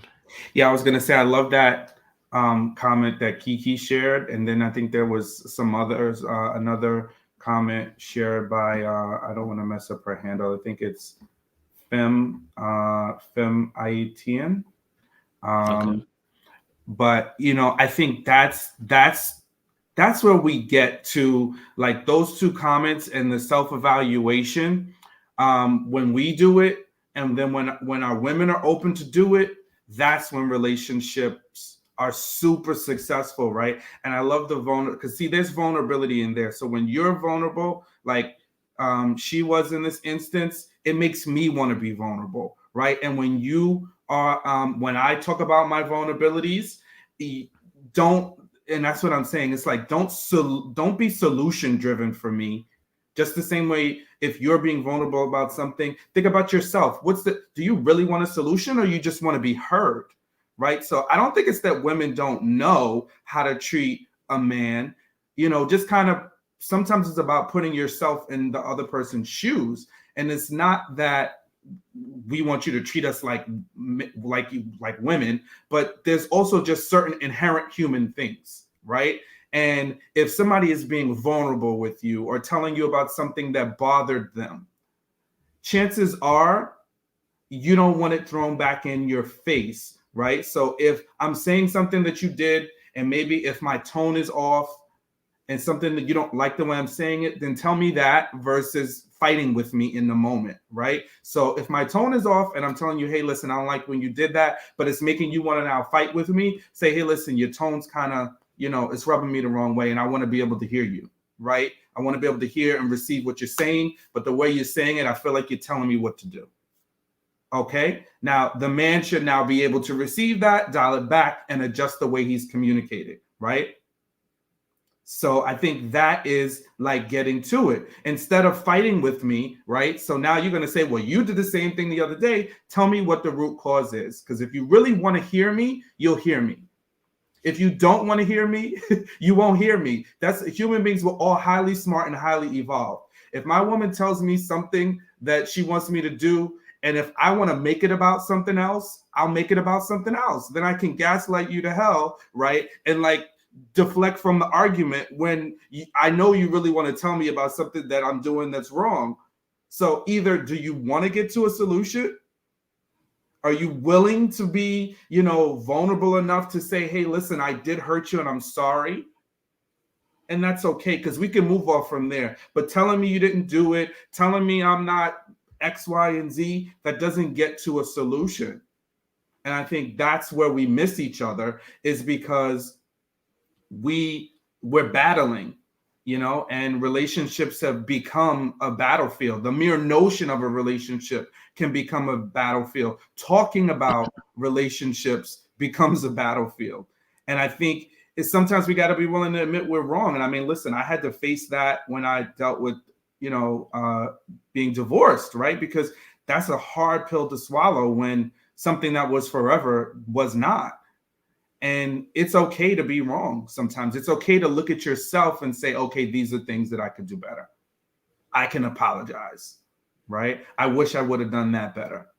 Because you can move from that point in a relationship. But if I'm so fixed on my point, if I want to make it not about me, if I can't go in deep to say, okay, these are some things that I've learned, I think, and that's important for men to be able to do that too, because sometimes our pride does get in the way, right? Sometimes our pride will have us saying, no, I was a good guy. I did everything I was supposed to do. And she didn't follow suit. Yeah, no, I think it's super important. And I want to end that, I just love that there, some ladies that are really sharing, hey, listen, I know I did it, because I've had those experiences in relationships before. I'm sure Corey and Kojo, there's times where you've said some things to a woman and she just hasn't been receptive. She put up a wall and fought with you about it, or it came back later in a way that wasn't so nice. So we've had the experiences. Don't tell us we haven't, please. And I love it that when, a woman could just say, hey, listen, but you know what? I did it and I learned, because that's beautiful right there. If you did it and you learned, there's things that I've done wrong in relationships and I had to learn. But it started with me acknowledging, being open to hear what she was saying to me. If I don't want to hear it, I'm not going to hear it. So that's that. Yeah, self-check and self-accountability is a growing process. You'll know when you've gotten there when, in my opinion, when you can check yourself in real time. So you're having a discussion with your partner and you say something out of the way, you say, "Whoa, I apologize. That came off differently. I didn't mean it the way it sounded. I apologize." You know what I'm saying? Well, you can check yourself in the moment before it even escalates. I think that there should be accountability to self to listen to your partner. So say, for instance, if we're in the back and forth and your partner comes to you, say, "Can you think about it for a second, what you just said to me and how that will make me feel? Like, can you just take a moment?" You have to actually take that moment. Don't be so combative to say, "No, I don't need to take a moment. I know what I'm saying. I know what I'm doing." No, you're heated. You're in that moment of frustration, anger. You're not really hearing what you're saying. So it's really good to be able to take that moment from your partner and say, "You know what, let me take some accountability here. Let me think about what I said. Now, if I think about it and I still feel 10 toes down on what I said, then okay, I have to come back and explain why I said what I said the way I said it. Maybe it'll make more sense to her or him. Maybe it wouldn't.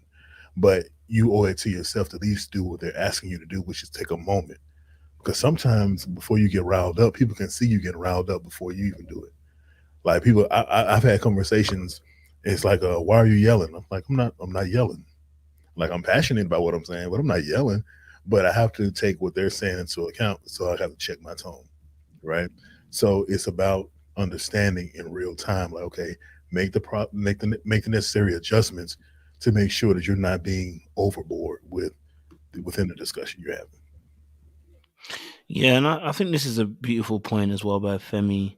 I'll read it out. Just as there's a situation where I unknowingly offended my partner. So first of all, she didn't even know that she did it, and this is a common cause. This is what we call, the the sins that we didn't know about. You know what I mean? Of a similar nature, right? And when he approached the topic, I will admit that I initially was defensive. And what's interesting about the situation is that's why I say it takes two to tango, right? Because her initial response is one of defense. But if he gets defensive too in this moment, it's a wrap. It's a wrap. It's done. It's going to turn into a massive argument, right? But he decides that's not the course action. This is what I'm saying about it takes two to tango. And I'm saying the ladies too, as well as the men. You know what I mean? Which is why I'm saying that even where I'm learning from even this conversation, just as I'm interacting with the audience, also how to behave when you feel like you're being triggered. Is your natural response to go into fight mode, right? Rather than trying to understand mode. And this is what this brother did. So this brother decided that when he saw the defensiveness, but then he hugged me into it and just expressed himself. And then he just made sure that he expressed how he actually felt. Because what happens in a lot of arguments is what we call emotional arousal. Once you're emotionally aroused, it's very difficult to have a sensible conversation without emotions overtaking what you're actually feeling. And the problem with emotions is it gives justification for how you actually behave. And this is why a lot of people then end up at the end of the argument saying, "Well, you deserved it," or "Do you know what? I wasn't wrong," because the emotion overtook, and the emotion gives justification for the behavior. So when someone's emotionally aroused and you can see that, you got two options. Do what this brother did, which is calm it down by either hugging or grabbing the hand, or sometimes even just some people even I saw a couple talk about how they even you know hold like even hands while they're talking. hold hands while they're talking. Some people even drop to the floor. You know what I mean? A change of levels or a change of position so that you can actually see that, look, hey, this is not what it is. Do you know what I mean? Right? And that's what I'm saying. It takes two to tango. Because if you get irate, my first reaction, if I go irate too,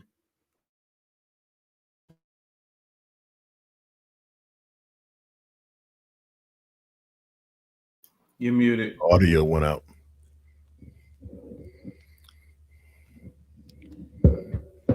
Guys. But I was saying I appreciate the fact that, you know, she can admit, you know, that she was wrong in this instant, about the way that she expressed herself, you know, and the way that she didn't even know she said something, and he calmly dealt with it. And that's what we want to see.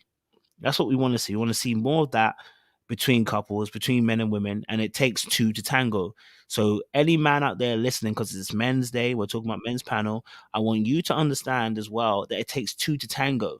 So before you come and you tell us about your wife is always shouting at you or something like that, my question is, what is your response? That's the question I ask whenever I deal with anyone when I'm coaching. My question is, what do you do? Because what you want to see is, how do you respond in those moments? Because you can change literally how that thing happens. I'm not saying everybody can change everybody, but I'm saying a lot of situations can be sorted out by the way you react to a situation. Corey, I think you open your mic, go for it. Oh, I'm sorry. I was just opening the mic just to let you know. I didn't even know. Okay. Okay. There's another comment. There's a few more comments. There's a lot of comments that I've liked. So let me just. There's a few. Let me just go to, because some of the comments were also Didi put a comment there, so I wanted to honor that as well. Didi, thank you for the super chat, much appreciated. I know Dimitri has given us one as well, and Ray, so I'll read that out for you guys now. So I'll be next three, and then we have other questions. With the wealth of knowledge you all have, are you mentoring within your sphere of influence on how to be a healthy whole man? Okay, that's a good question. I'm gonna tell you straight, no. I'm not mentoring anybody. No. Do I have friends I talk to all the time about their behavior and about my behavior and how we should behave? Yes. Am I mentoring? No. Boys, you want to jump in?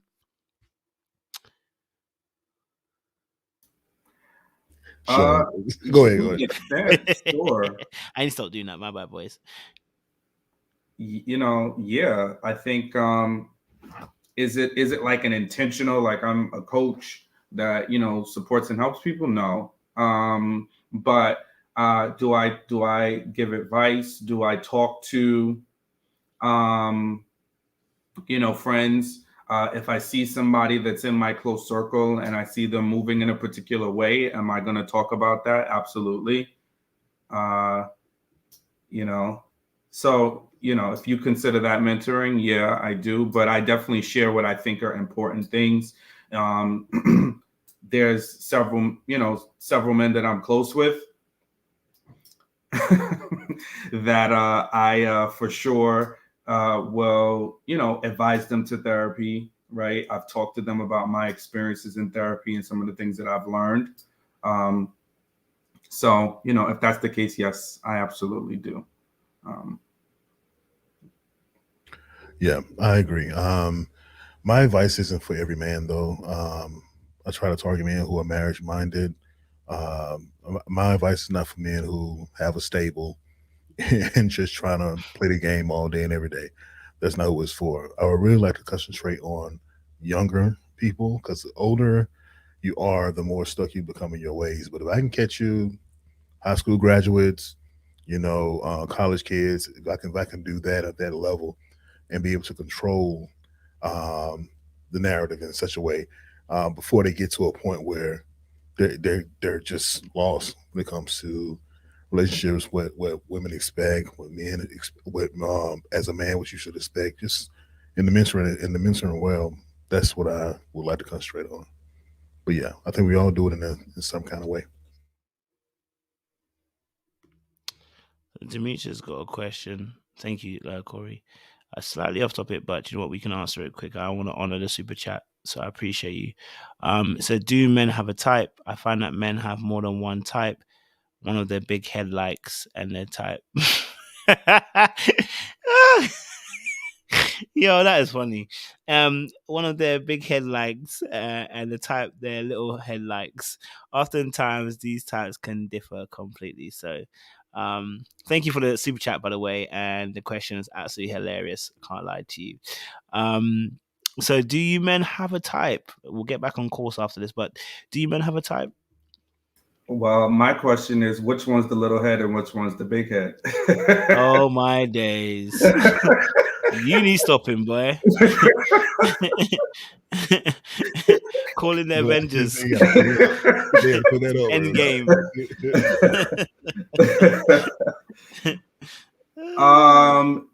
Yes. I mean, I think that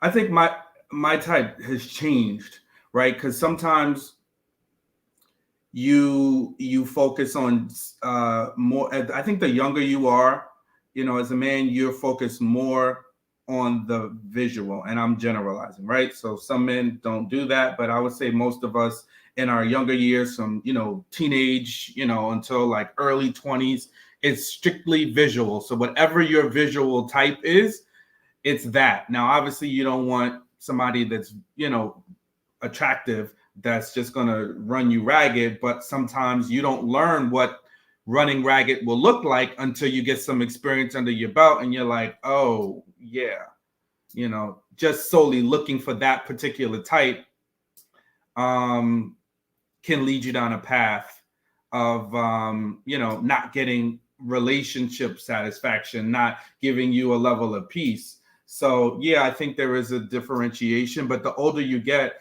and the more experience you get, you realize the two can be merged, right? And you shouldn't swing the pendulum so heavy in one direction, which is what I arrived at and where I am today, right? So it's not to say that I'm like, oh, you can't be here, but I can't be so super focused on the physical that I'm missing all the things that are going to make you a good partner and ultimately a wife, which is what I want. In the future.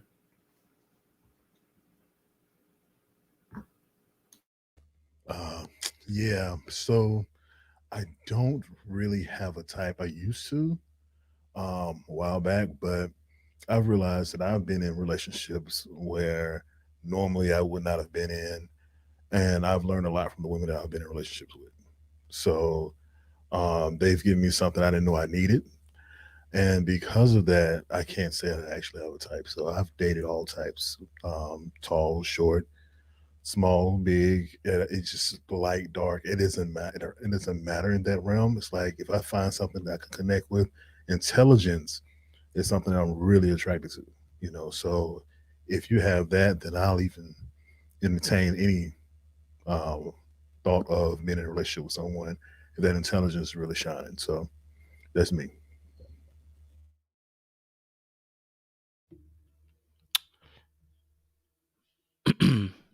Next question. I don't need to answer that question. Do I Yeah, have a you type? do, Y'all bro. already know. Oh, yes, You you already do. know. You Yes, already you know I have do. a type. So I don't know. I don't know why they need me to answer this question. Do men have a type? I find that men have more than one type. One for the big head, one for the absolutely. You guys hear it every time I talk about Ready to Love. You hear the little head speaking loud volumes. Okay, toxicity. That's what I like. Okay, the little head likes toxicity. Okay, all right. The poissoir is different when it's toxic. Okay, fantastic. There we go.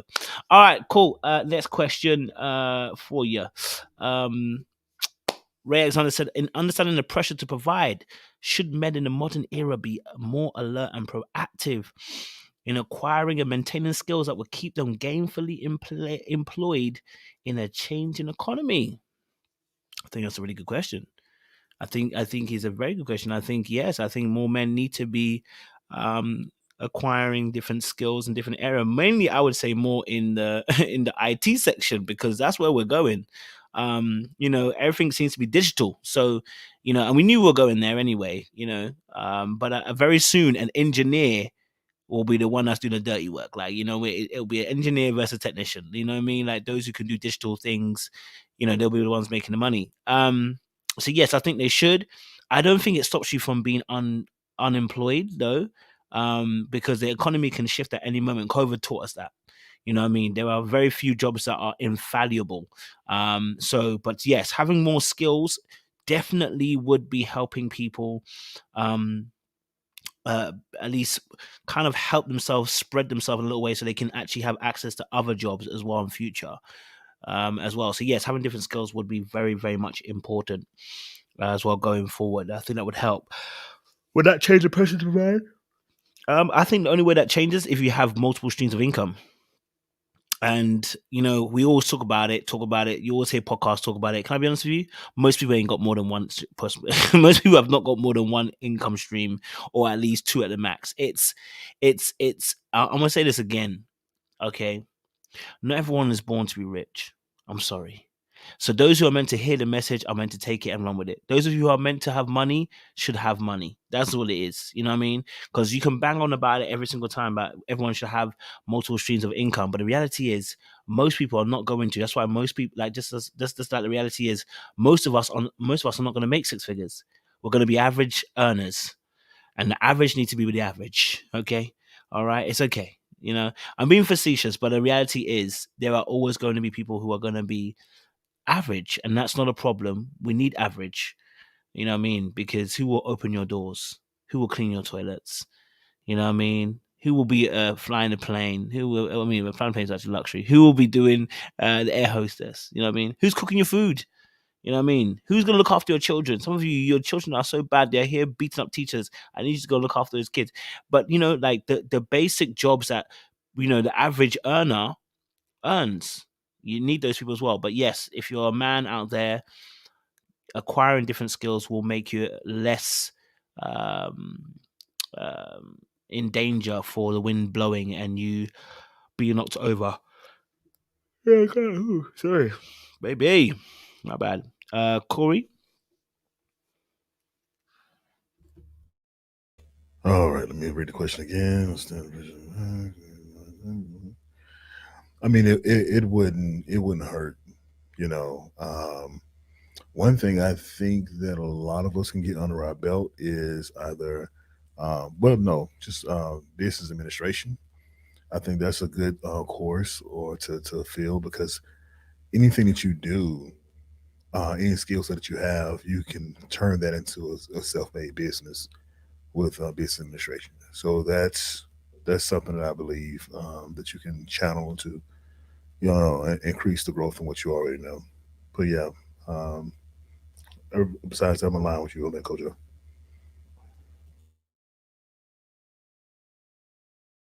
Apologize, I took the question off. My bad. I would just say, like, no matter what you're doing, so whether you are employed at a company or you are an entrepreneur, part of your vision should include, like, sustainability. And I always have in the back of my mind, okay, I want to retire at X age. So what are the things that I'm gonna need to do to be able to retire, right? What investments, what decisions, what things that I'm doing, right? Financially, that are going to lead me there. I would say always keep your resume updated. Always be open to interviewing, whether internally within your company or outside, which is something I try to actively do, because you always want to be sharp. And that's one of the things that I learned when I was laid off is you don't want to be caught off guard, and then now you're entering into the the world of finding a job, and now you got to tighten up your interview skills, right? So I thought that was very important. I think it's important for men to seek help.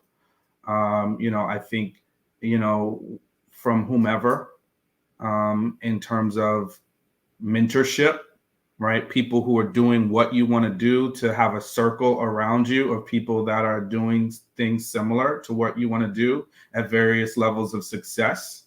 I think that's very important. So, my thoughts. Appreciate that. Corey's got to go. Yes, he's got to bounce. There's a few more questions, so we'll answer that, and maybe I'll hold some for next time as well, because there's some good questions here. So this question about, did you all grow up with your father as providers? If so, are they your example? Yeah, I mean, I grew up with my dad and mom, but I grew up with my dad as provider. He was sole for a little bit, and then mum also worked, and then sole again. Do you know what I mean? But having said that, that was a different time. That's 20 years ago, 30 years ago. The economy is slightly different. And and also as well, coming from Africa to come to here, yeah, you don't see a lot as a child. You don't actually see a lot of the finance, what actually happens. When you get older, you start to realize shit was hitting the fan. Shit was hitting the fan. Like, it were no joke. Do you know what I mean? But they shielded me from a lot of that stuff, right? But I'm firstborn, so you become sharp real quick. You know what I mean? So whilst they were providers, I also understood the financial implications that coming from Africa, coming to here, moving to a new country, having to learn the language, having to, fight your way up in a time where racism was actually more in your face than it is now. It's not so much subtle. But yes, dad paid the bills, and then mum joined for a short while where she also started paying the bills because she was working at the same time. Because I remember at first when dad was working, then mum would do part time. So she would do a lot of the housework, but then she'd do part time.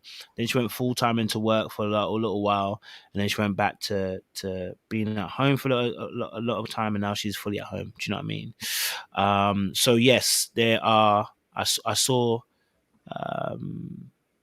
I saw those the provider role being done, but I also saw the provider role in the sense of the fact that as a kid you don't get what you want, and financially financially it's not all right, so it becomes very difficult too, in that aspect as well. So yeah, that's what I saw. How about you, Sean? Yeah, a little different for me because my parents got divorced when I was very young, and so probably like around 4 or 5. They divorced. So I would say the man that I primarily saw providing was my maternal grandfather, because pretty much after we came to the States from Germany, my mom, my dad, and myself all lived in the house with my grandfather. We had the upstairs of his house, and then eventually, when my parents separated, after probably like a year or two, my dad left. We stayed, and then I saw my mom kind of moving on to get herself reestablished financially, because at the time when they were married, she wasn't working. My dad was the sole provider. So then she had to, kind of do things to get, to provide in that sense. And then, yeah, so I think for the most part, yes, I saw my dad, but he was not, I wouldn't say the primary source of finances for me growing up as a kid. And then he passed away when I was 16. So I would say I saw my mom doing it, and then my stepdad was definitely, a big part, and was, also kind of stepped in later in life, and was, from a kid, you only know so much, but you can kind of piece things together from what you see, and I could, see his influence, and I saw the kind of man that he was, right? And I was able to watch him. So between my father, my grandfather, and then my stepdad, I think amongst those 3 men, I was able to kind of get my concept of what a man was, and providing and taking care of your family looked like. I mean, ultimately, my grandfather, I got to say, he really set the tone, and he set the bar very high, especially because he had sole custody of my mom and her siblings after him and my grandmother divorced. So, which was definitely is not common, and it's definitely not common back then. So, yeah, he set the bar very high. you know, and he was always somebody that I looked up to and had so much respect for, in terms of how he took care of and how he provided. I mean, he provided for, you know, his kids into adulthood.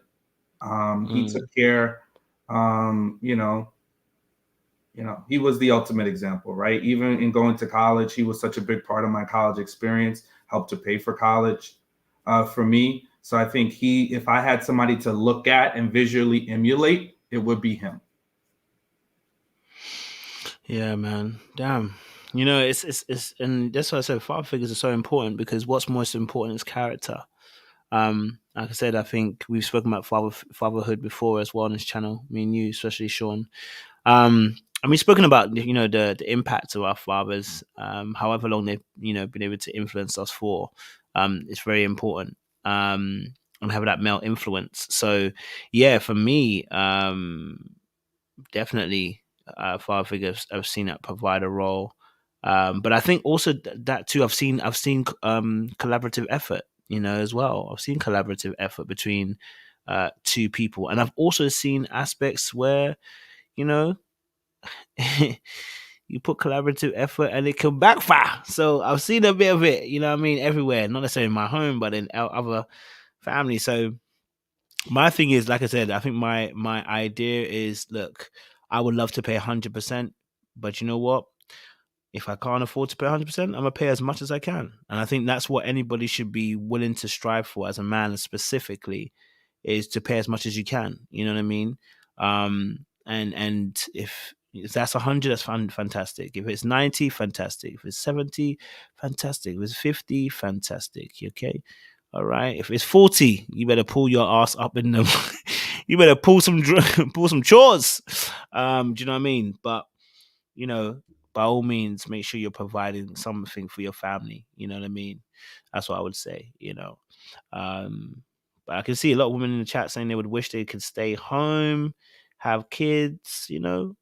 Let's hope that your partner earns enough money so that they can do that. You know what I mean? It's a luxury in some sense, because not everyone can afford for the partner to stay at home and look after the kids, and that partner is paying for it. And I know a lot of people saying, you know, I saw my dad do it, I saw my mum do it. I hear you. I'm just saying that it's not necessarily a luxury. It's a luxury that a lot of people actually can't afford. And like I keep saying, a lot of us are average, and we keep forgetting that we're average. Some of us are average. And average do what average people do. They help each other. Okay. Yeah, and I think you know, it depends on the kind of life you want to have, right? You know, I think that's important too, right? You know, because if your mortgage and such is set up where you both are working and you live in a home that's in a particular neighborhood and things of that nature, then, or if the apartment that you have, if you're not, you know, owning the house the place that you guys live in, you know, what's that look like? So you kind of have to plan, and that has to be your vision. I think there's nothing wrong with it.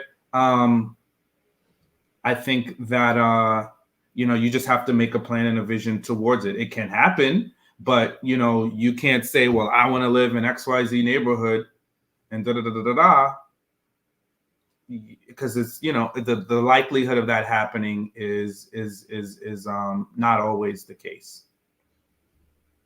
So okay, we'll take one more question, I think, before we so Khadija said, do you feel societal pressures of providing 100% are becoming less now that women are expected to contribute to the household financially? Nope.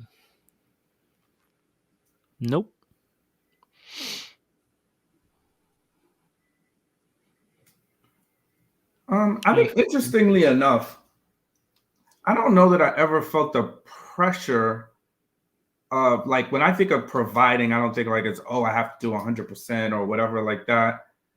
I don't know. There's no woman that I've ever been in a relationship with, a serious one, has ever expressed an interest to not work, right? Outside of, you know, the thought of, oh, if we have kids, I want to stay home for the first 6 months. I want to stay home for the first year. But most women that I've been in relationships with are working and employed. Excuse me, right? So I haven't encountered a woman that says, well, I expect you to pay all of our bills just because. If you're working, the expectation is that you're going to contribute, right? The only thing that would prevent you from not contributing is if you're not working. I don't know. Like, I never, and again, like I said, I grew up in a household where, my parents were divorced, but then, the friends that I had, the neighbors and stuff that I had that I grew up around that were married, if the wife was working and there was no kids, she was contributing. Because if you're working, why wouldn't you be contributing? Like, so all your money just goes to you and I'm just paying 100% because, like, I don't know, that just doesn't make sense to me. The only idea that for me, I could wrap my mind around paying for 100% of things is the fact that if you are not working and we have children, then that would necessitate for you to stay home and take care of the children. But if we don't have kids, what are you doing? Like, I just, that for me is just like, I don't understand. Now, again, 50-50, no, I don't think that. I never lived under that, in any regard, right? I think, as a man, it's my responsibility to pay the lion's share. But if you're working, you should definitely be actively contributing to the household. I don't understand. Like, if you were doing it when you're single, then I'm just going to so all your bills get absorbed. Like that notion, like I've never even interacted with a woman to be considered for a relationship that had that expectation of me. To me, that's extreme entitlement. And so I've never, all the women that I've been with, are professional women, and they're like, okay, when we get together, this is the plan. This, we've talked about what we're going to do. I've only lived with one woman who ultimately became my wife, but, we would talk about, for the women prior to and before, it's like, no, I'm not, especially at our age, you're 30, you've come along, you're coming along with other things, right? So that means you have bills, you might have student loan debt, you might have all these other things. So I should just come out of the gate paying for all of that. So I don't know. I'm still fathomed by that. Yeah, for me, yeah, if you are working, I would be remiss to think that why are you not contributing? But then again, like I said, I'm not rich enough to be able to say comfortably, your money don't matter to me. Okay, like if your money, if I'm rich enough, your money won't matter to me. I'll be honest with you, I won't care, and that's the reality of things, right? If I earn enough, I wouldn't care.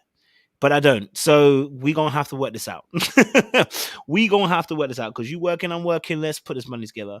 Also, my thing is, I'm really about this whole, and that's why I want to. That's what I said about my partner has to understand this principle. My money's not mine; it's ours. Do you understand? So all it is like that's how. And I say this because when I worked in banking, when I saw couples that came in that had been together for years, yeons. What I loved about them is that the couples that came, and these are old white folk, when they were coming in, you never heard this is my money. Never.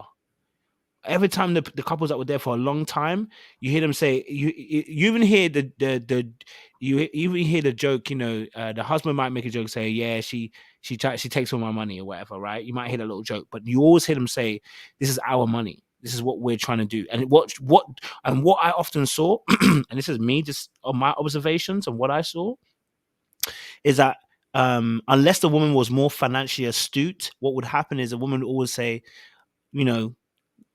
John, what are you doing? I don't know. Just John, what are we doing with the money? And John will be like, well, I don't know. What do you think? He'll ask the banker, what's the best rate we can get? What's the best deal we can get? She would always defer to the man. But what the man would also do is when he's making big decisions, when it comes to big money, he goes, I got to ask the wife. Yeah, I can't just do it. So when I worked in wealth management, what I realized is those couples that were really doing good, you never see a man. If I'm ringing him, you know, and you could see there was a few of them that would do it without, but a lot of men would be like, yeah, I got to talk to the wife first. Yeah, you're asking me to invest in this thing and put money in it. I've got to invest. So I've got to ask the wife first. So what I picked up from the ethos of listening to those couples was that it's ours, not mine, not yours, ours. No matter who brings in the bread, no matter who brings in the change, it's ours. Because then you can take the ego out of it. It's not just mine to spend however I want. It's not just yours how you want to spend everyone. But of course, have your separate accounts as well, where you have your disposable income that you can spend whatever without asking anybody. Fantastic. But the majority of the sum of the money is ours. We need to figure out what we're gonna do with this money, because it's gonna support both of us, and it's gonna hopefully, you know, prop us up for the rest of our life. So yeah, the hours mindset. So that's not everybody, and not everyone has to agree to that. But that for me, the hours mindset is the most beautiful mindset, because it doesn't rely on, it doesn't rely on necessarily ego. It relies on whatever you do affects me, and whatever I do affects you. That's what I saw. So yeah, I think that's a good way to look at it. What are you saying, Sean? Yeah, I think it's interesting. I think some of the feedback, right? I think in order for us to be considered providers as men, that means that we are paying 100% of the bills.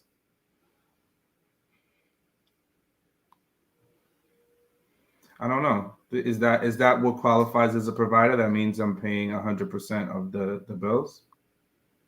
I don't think that's the case. I don't think that's necessarily the case. You know? I think that's the notion, right? It's like, that's kind of like out there. I don't know what people are basing this on. Like, I don't know.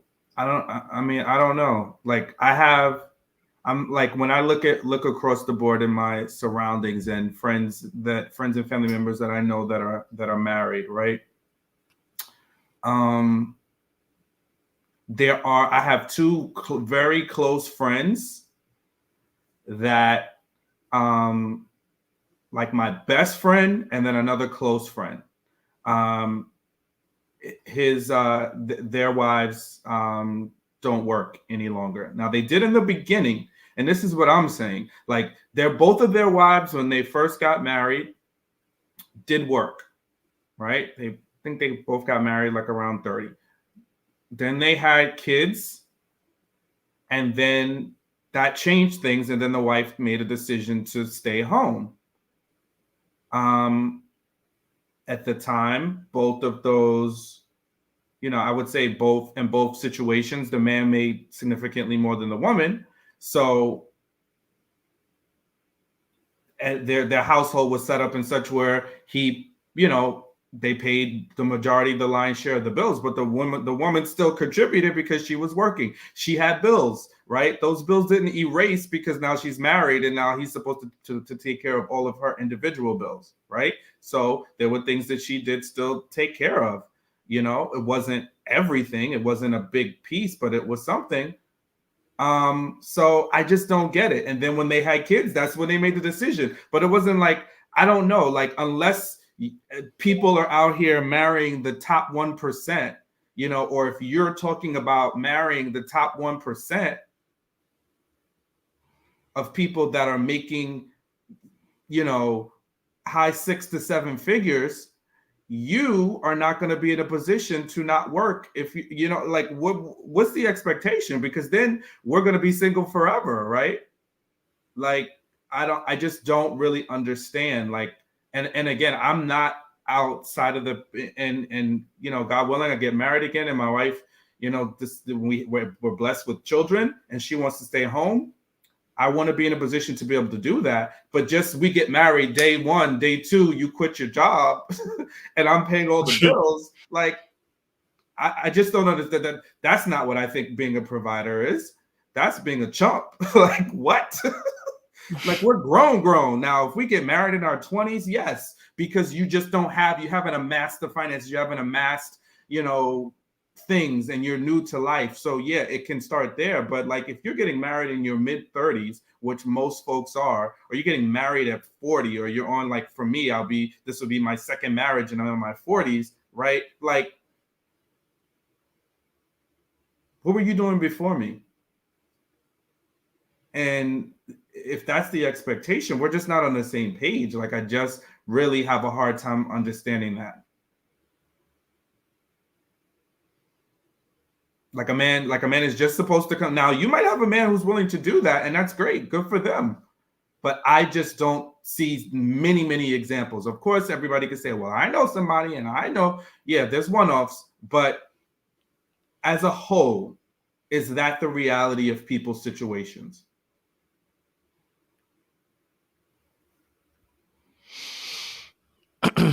So I think David's point here is exactly why this whole live is started off in the first place, right? The option to not work is where men and women differ. There is no option in the clause of me being, and this is why I said that we're not the same when it comes to provider, because there's no option to quit. There is no option. Now, of course, there are some women who would want to have that would say they'd be happy with a man staying at home. There's not, the majority of women are not in that bracket. But this bracket here, where they want to have the option to quit work whenever they feel like, or whenever they need to, or whenever they feel like this is the right time to do so, is the option that we're not given. As a man, you're not given that option, which is why I said the role of provider is different for men than it is for women. So when you're putting us in the same category, I said we're different because the option isn't given. You don't get an option to opt out. There is no opt out. On your sheet, there's no opt out. You know what I mean? On your sheet, there's no opt out. But even, and if you have an issue with the word provider, that's why the title was pressure to provide. There you go. The R is off. Pressure to provide. That's what it is. Because all I'm really talking about is the role of having to provide for your family. That for men specifically, we have to play. And that's why I kept on saying earlier on about social roles, about society's in society's viewpoint, society's viewpoint, gender roles, etc. Fabel said men don't need that option, just take care of your household. But that's the point. We don't have an option. That's the point I'm making. I want you to understand something. We don't have the same rule book we're playing from. And I think that's why it's important to understand that. We're not playing from the same rule book. If you want to quit and you want to stay at home and you want to look after the kids, I mean, suffice the finances are there, you can. You could, if you wanted to, you could stop working at a time and point if you wanted to, right? You can't say the same for a man unless he has financial income going that way. But you don't have that. Exactly. You don't have the option not to be primary caregiver. Yeah, you're right. In most cases, you don't have the option. The child came out your womb. You are now the primary caregiver. It's the truth. There you go. Accepted. And listen, I think that, and everybody knows, I'm good for a debate, good for a tussle, but if people are caught up, or if a woman feels like I'm not a provider because I don't pay 100% of the bills, then I don't have to be a provider. You don't have to call me a provider. Like, I don't really care. It doesn't really bother me that much. Look, when I was married, again, I don't know what the percentage split was, but it was not 50-50. It was significantly more. I don't know if it was 70-30. We didn't really put numbers to it, but I paid the lion's share of the expenses and the bills. And, even up until, my ex-wife would always say, you were a great provider. Although we didn't work out, you were a great provider. She didn't look at me and say, well, because I worked and I paid, I paid the light bill. You weren't a provider in our house. It was, what was my attitude? Like, how did I treat her? How did I treat her children? Like, financially, did she have to be concerned about me and my decisions? No, she didn't. So this is what I'm saying. Sometimes we get hung up and, hey, maybe I do it too. in other instances. But sometimes we get so hung up on a particular thing that it's just going to block us. Like, I don't care. You don't have to call me a provider. If you don't feel like I'm a provider because I'm not paying 100%, then so what? Are we aligning on other things? Do we have a great dynamic? Do we communicate well? Are we attracted to each other? Do we see the same future? Then let's focus on that. You don't want me to be, you don't think I'm a provider because I don't, then fine. I'm fine with that. But if you're working and we don't have kids, you're going to pay some bills. Like, what? Whether they're your own or some of the bills in the household. Like, I don't understand. Like, I just don't know. I've, again, Kojo, like, I'm like, that's the part that's perplexing me.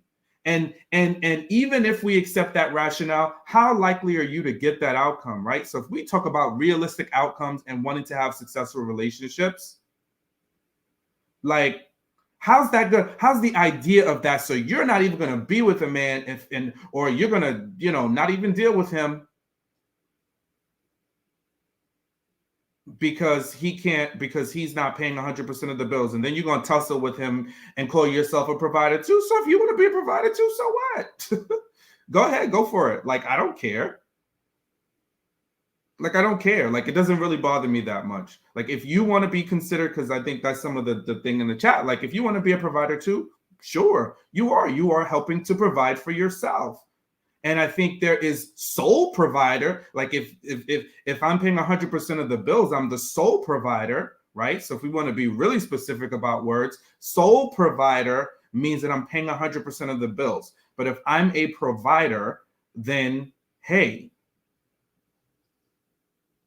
I'm helping to contribute. Are we going to tussle and fight, right? Because when you're single, you're paying 100%.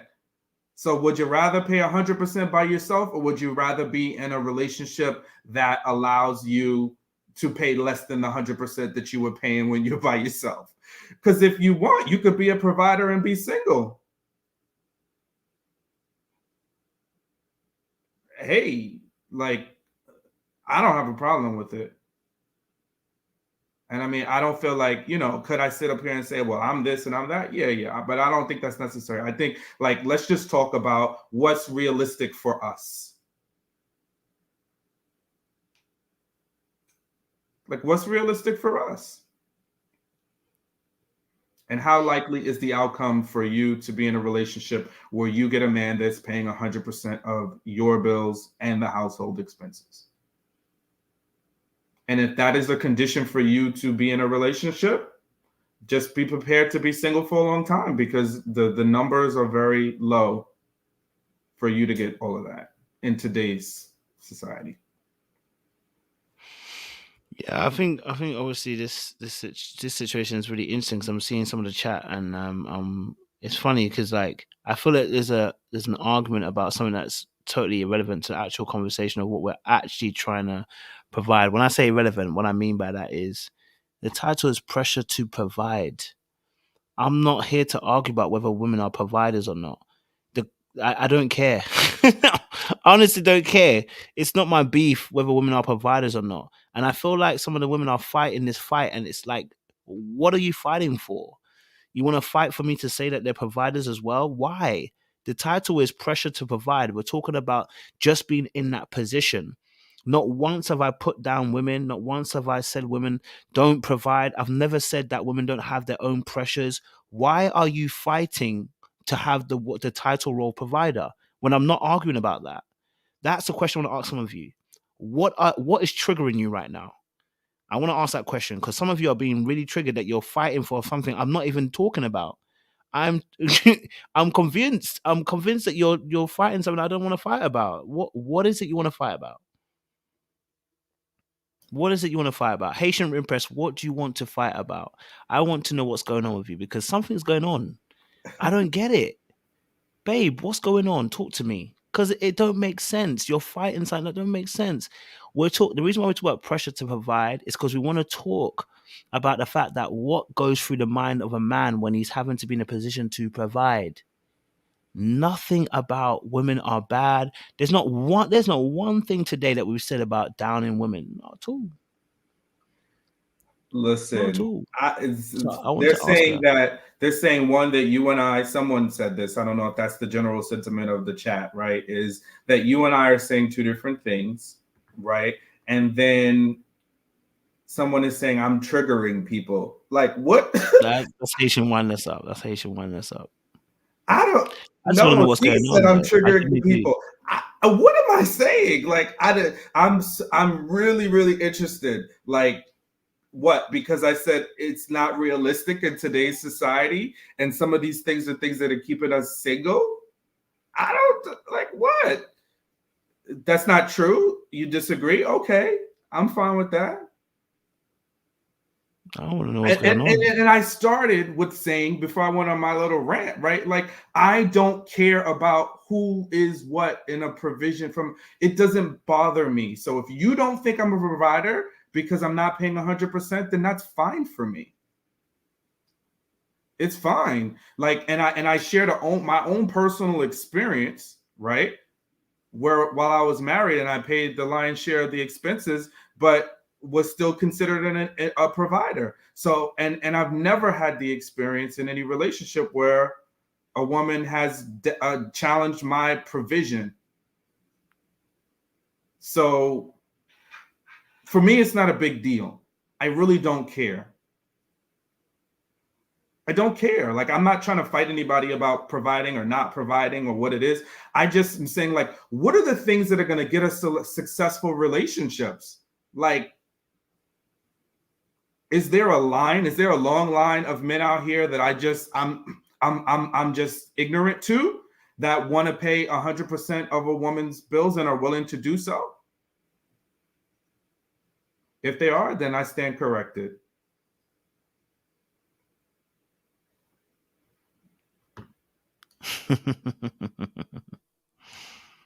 Nah, it's a good convo still. But a good convo, I know.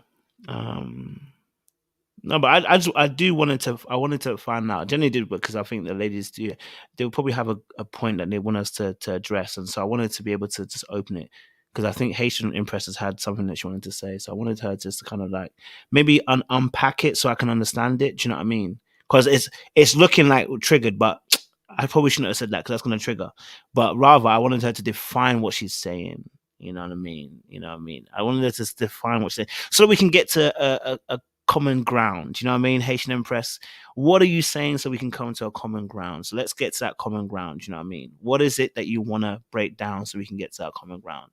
Let me know in the chat so that we can break it. Let that be our last piece of bread that we break before we exit, the building. Do you know what I mean? I want to know. Me personally, like I said, I think every man wants to provide. If they can, they would love to provide 100%. If they could, they would. Do you know what I mean? But the reality is, we are all trying to earn bread to a certain degree. And so, hey, we work with what we have. You know what I'm saying? Like, we work with what we have. Yeah, man, we work with what we have. And I think it pertains, for us as men, I think it pertains to earlier on what we said in the conversation about, just about that respect piece, and just about that piece where, if you're putting in as much money as I'm putting in, does that now mean that I don't get the respect anymore? The respect is, in this particular case, of you don't believe in me, you don't have pride in me no more. You know what I'm saying? Like, is that now erased? That's what the question I'm also asking. So, so we're trying to ask that question to get a better understanding. So we understand it as well. So that's all. We just want the women to understand. Listen, we hear you, we understand. Some of you, I know somebody said single mothers provide. You do, and you're providers for your home, and I appreciate that. And so I want to say that I have no problem saying that single mothers, whatever, people in a relationship, women, you can be providers too. I just want you to understand that this is not a Me Too situation. You know what I mean? This is not a Me Too situation. It's more of a case of, this is what we go through, and this is our mindset. That's what we want you to understand. So hopefully you got that from the conversation, that today it's about what the men go through. I wanted the men to be more vulnerable. I wanted them to be more open. And I wanted you to understand, what do they go through? What's on their mind? and do they have burdens when it comes to provision, so that you could understand where they come from, yeah, yeah. Go for it, bro. Yeah, no, I just think like some of these topics just kind of, have people maybe a little bit in their feels or whatever. And I think someone said, like, when I said we're going to be single, or you'll be single if you're sitting around waiting for a man that's going to pay 100% of your bills, it wasn't like a castigation, or I'm like, so if that was the wrong word or the wrong expression and that offended someone, then I apologize. That wasn't my intentions. What the crux of what I was trying to get at is that whether it's men or whether it's women, right? We can't be so fixed to unrealistic things that are going to not have us successful in our relationships, right? So whether it's a man looking for a surface level with a woman, but not looking to dig deeper and find a woman that is aligned with him, and just looking at the surface, that's going to not have him have a successful relationship if you're chasing that and if you can't get that. So saying it's just the same thing. So my thought is to focus on the things that are going to have us have more relationship success. So that's my thing. I'm not caught up in provider. If you don't consider me to be a provider, then I'm fine with that. I don't have to fight over the title. And you can, just like Kojo said, if you're paying 100% of the bills, or if you're paying 50% of the bills in a household, or a substantial portion of the bills of the household, and you are also a provider. Like I don't need to fight about that. But please don't fight over, like, just understand that we still are different, right? So men and women are different.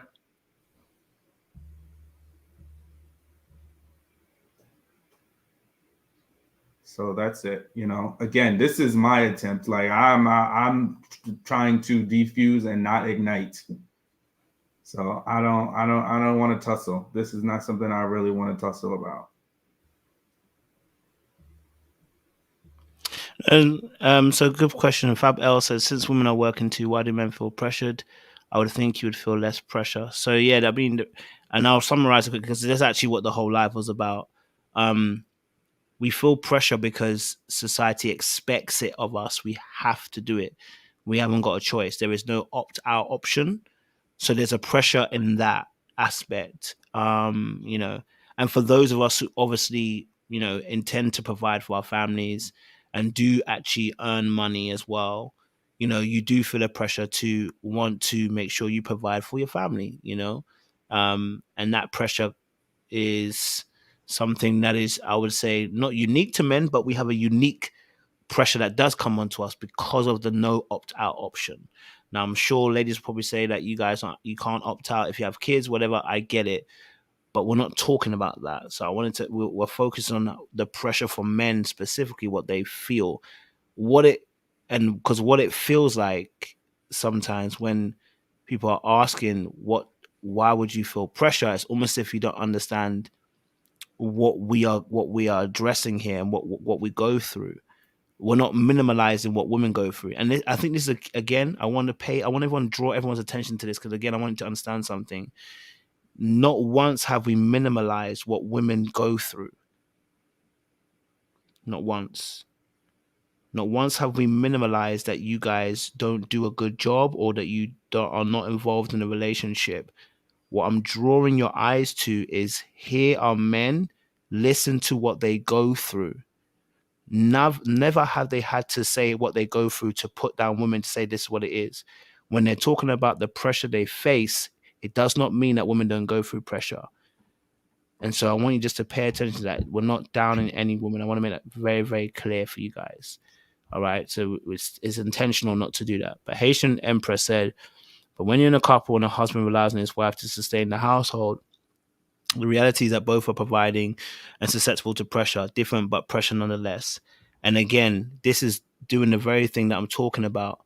It's not about you. Because what this comment is about you. And it's not about you. When I say you, Empress, not you specifically, it's not about women.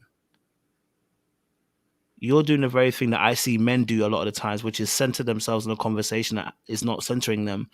We're centering a conversation around men and what they feel, but you're centering it around how you feel now. And that's what I'm trying to say, that it's not about that. It's not about downing women at all. Specifically, it's about men and how they feel in the pressure of the role that they're in to provide. Whether that's 50 or whether that's 100, it makes no difference. The pressure to provide, how is that making you feel? By answering this kind of comment or question, what it does do is present what we answered earlier on about the question about are women insensitive? Yes, because you're centering yourself on the conversation that we're not centering you on. Where you're asking me, I'm presenting a case of how do you feel? And then I start talking about how I feel. And then you say, well, we feel the exact same way. It's a bit like the comment where we say men want peace. And women say, we want peace too. Why are you doing that? We're not downing you, and we're not saying that you don't want those things. What we're saying is, this is what we go through. That's what we're talking about today, specifically. You know what I mean? You know? So I just want people to understand that. Do you know what I mean? I'm not downplaying any woman or any of their roles or anything like that. None at all. And you can go for the last 3.5 hours, you realize we've not done that once. I don't want to do that at all. I don't want to compare women and men and did it. No. Simply as those of us who are trying to provide, what is the difficulties you're facing? What are the realities? How do you feel? You know what I mean? How would you feel? Pomoni said, if I felt that kind of pressure, I'd go to therapy. We don't need to go to therapy for the pressure. It's a natural pressure that we feel. That's like saying, do you feel pressure to be a mother and then go to therapy for it? No, it's a role that you feel. It's not necessarily you have to go to therapy for it. It's just, we're just telling you how we feel. You know what I mean? Again, I just think some of the comments are and it's not all the women. I want to shout out to those women who get it. I really want to appreciate. If you get it, I honestly appreciate you. I honestly appreciate it. I think I have to exercise patience to understand that not everyone's going to get it, and that's the reality of life. So I have to exercise patience in that sense. Those of you who get it, I appreciate you get it. That's what I would say. You know what I mean? Yeah. Yeah, I think that's what it is, right? And Gigi put up a good comment that I think is the crux of this conversation and why it's causing, whatever in the chat, right? I think there is a sense that there has to be a sense that it's wrong for us to feel pressure, right?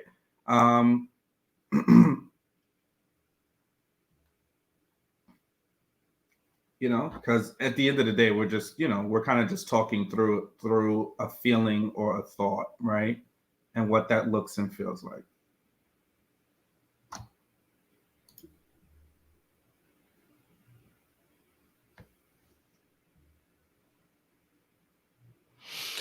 All right.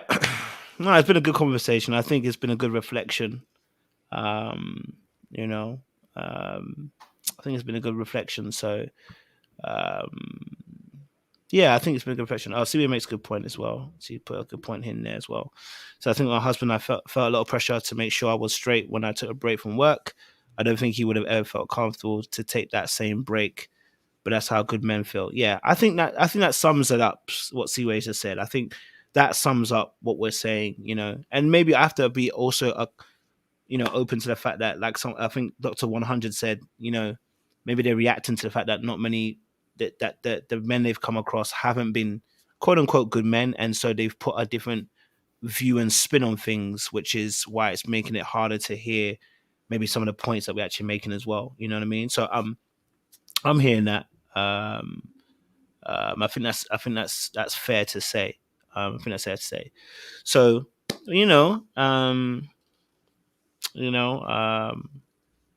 I get it. I think the ladies. DD said that women are tired of supporting men as they go through delayed development. I mean, listen, I hear you. You know, I don't want to say the word I don't want to say the word right we need, because I don't want to trigger before we get in.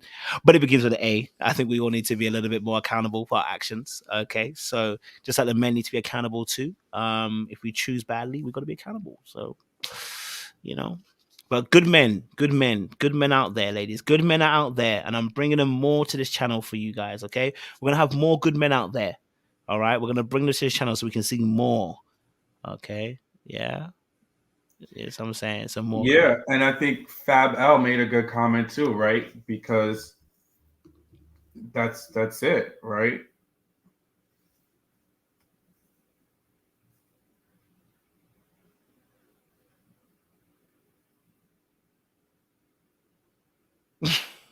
Haitian just wants to fight. So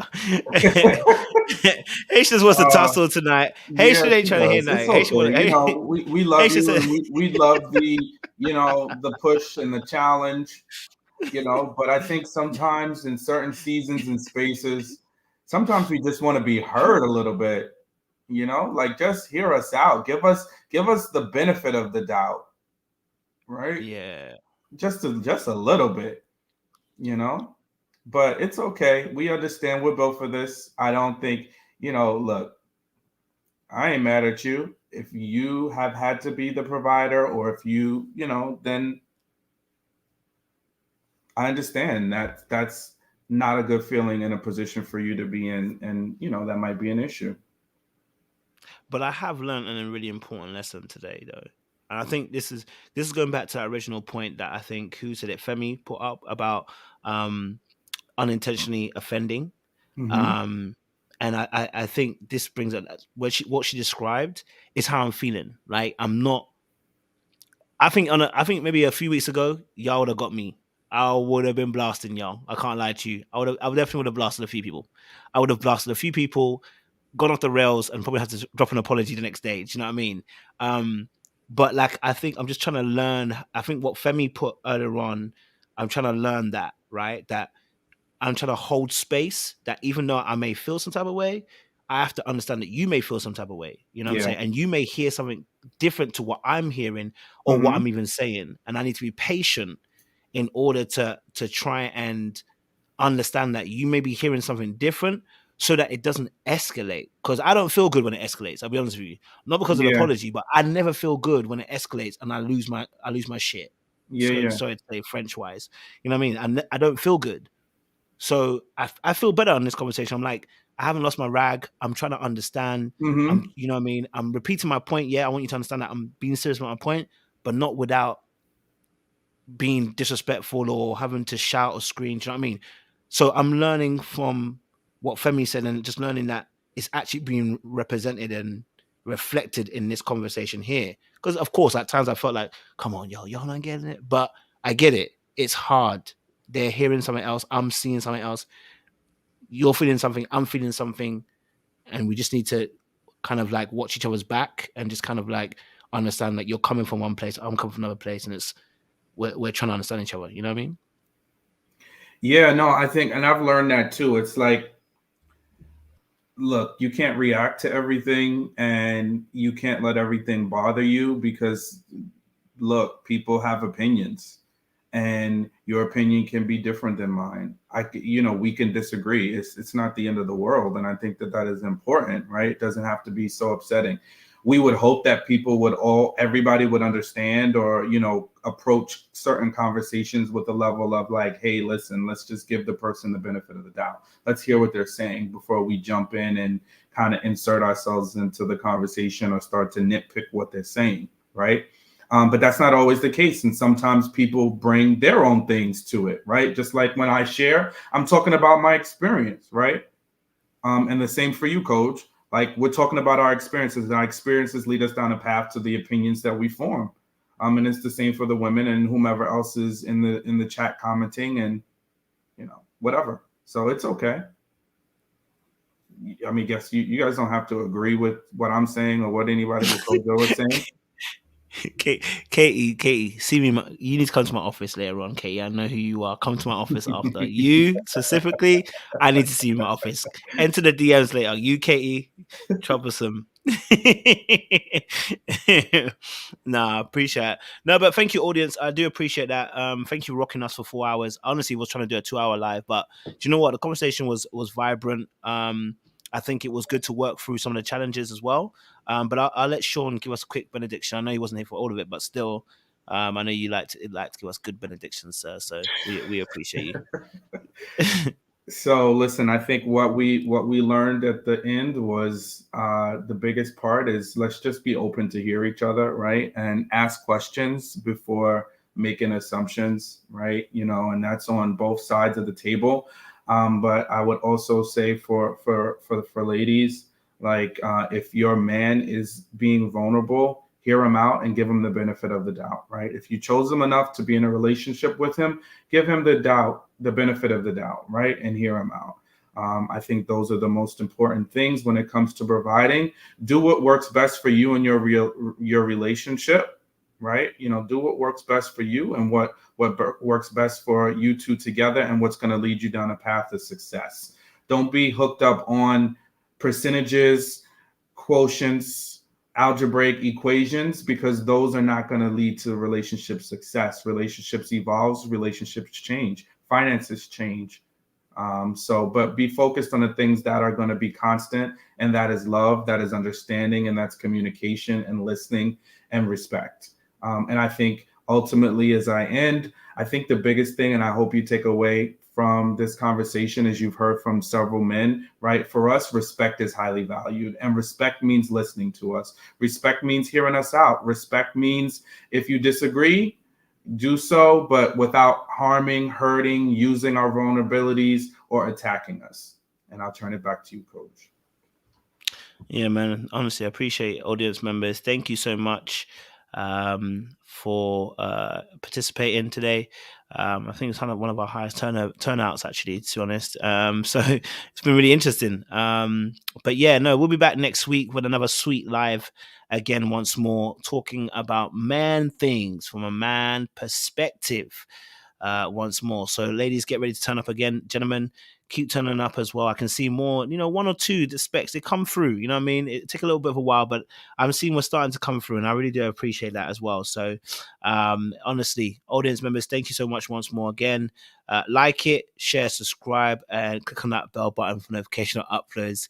KT, you better see me in the DMs later on. You in trouble, girl. But I appreciate you all, and don't do anything I wouldn't do. I appreciate you guys.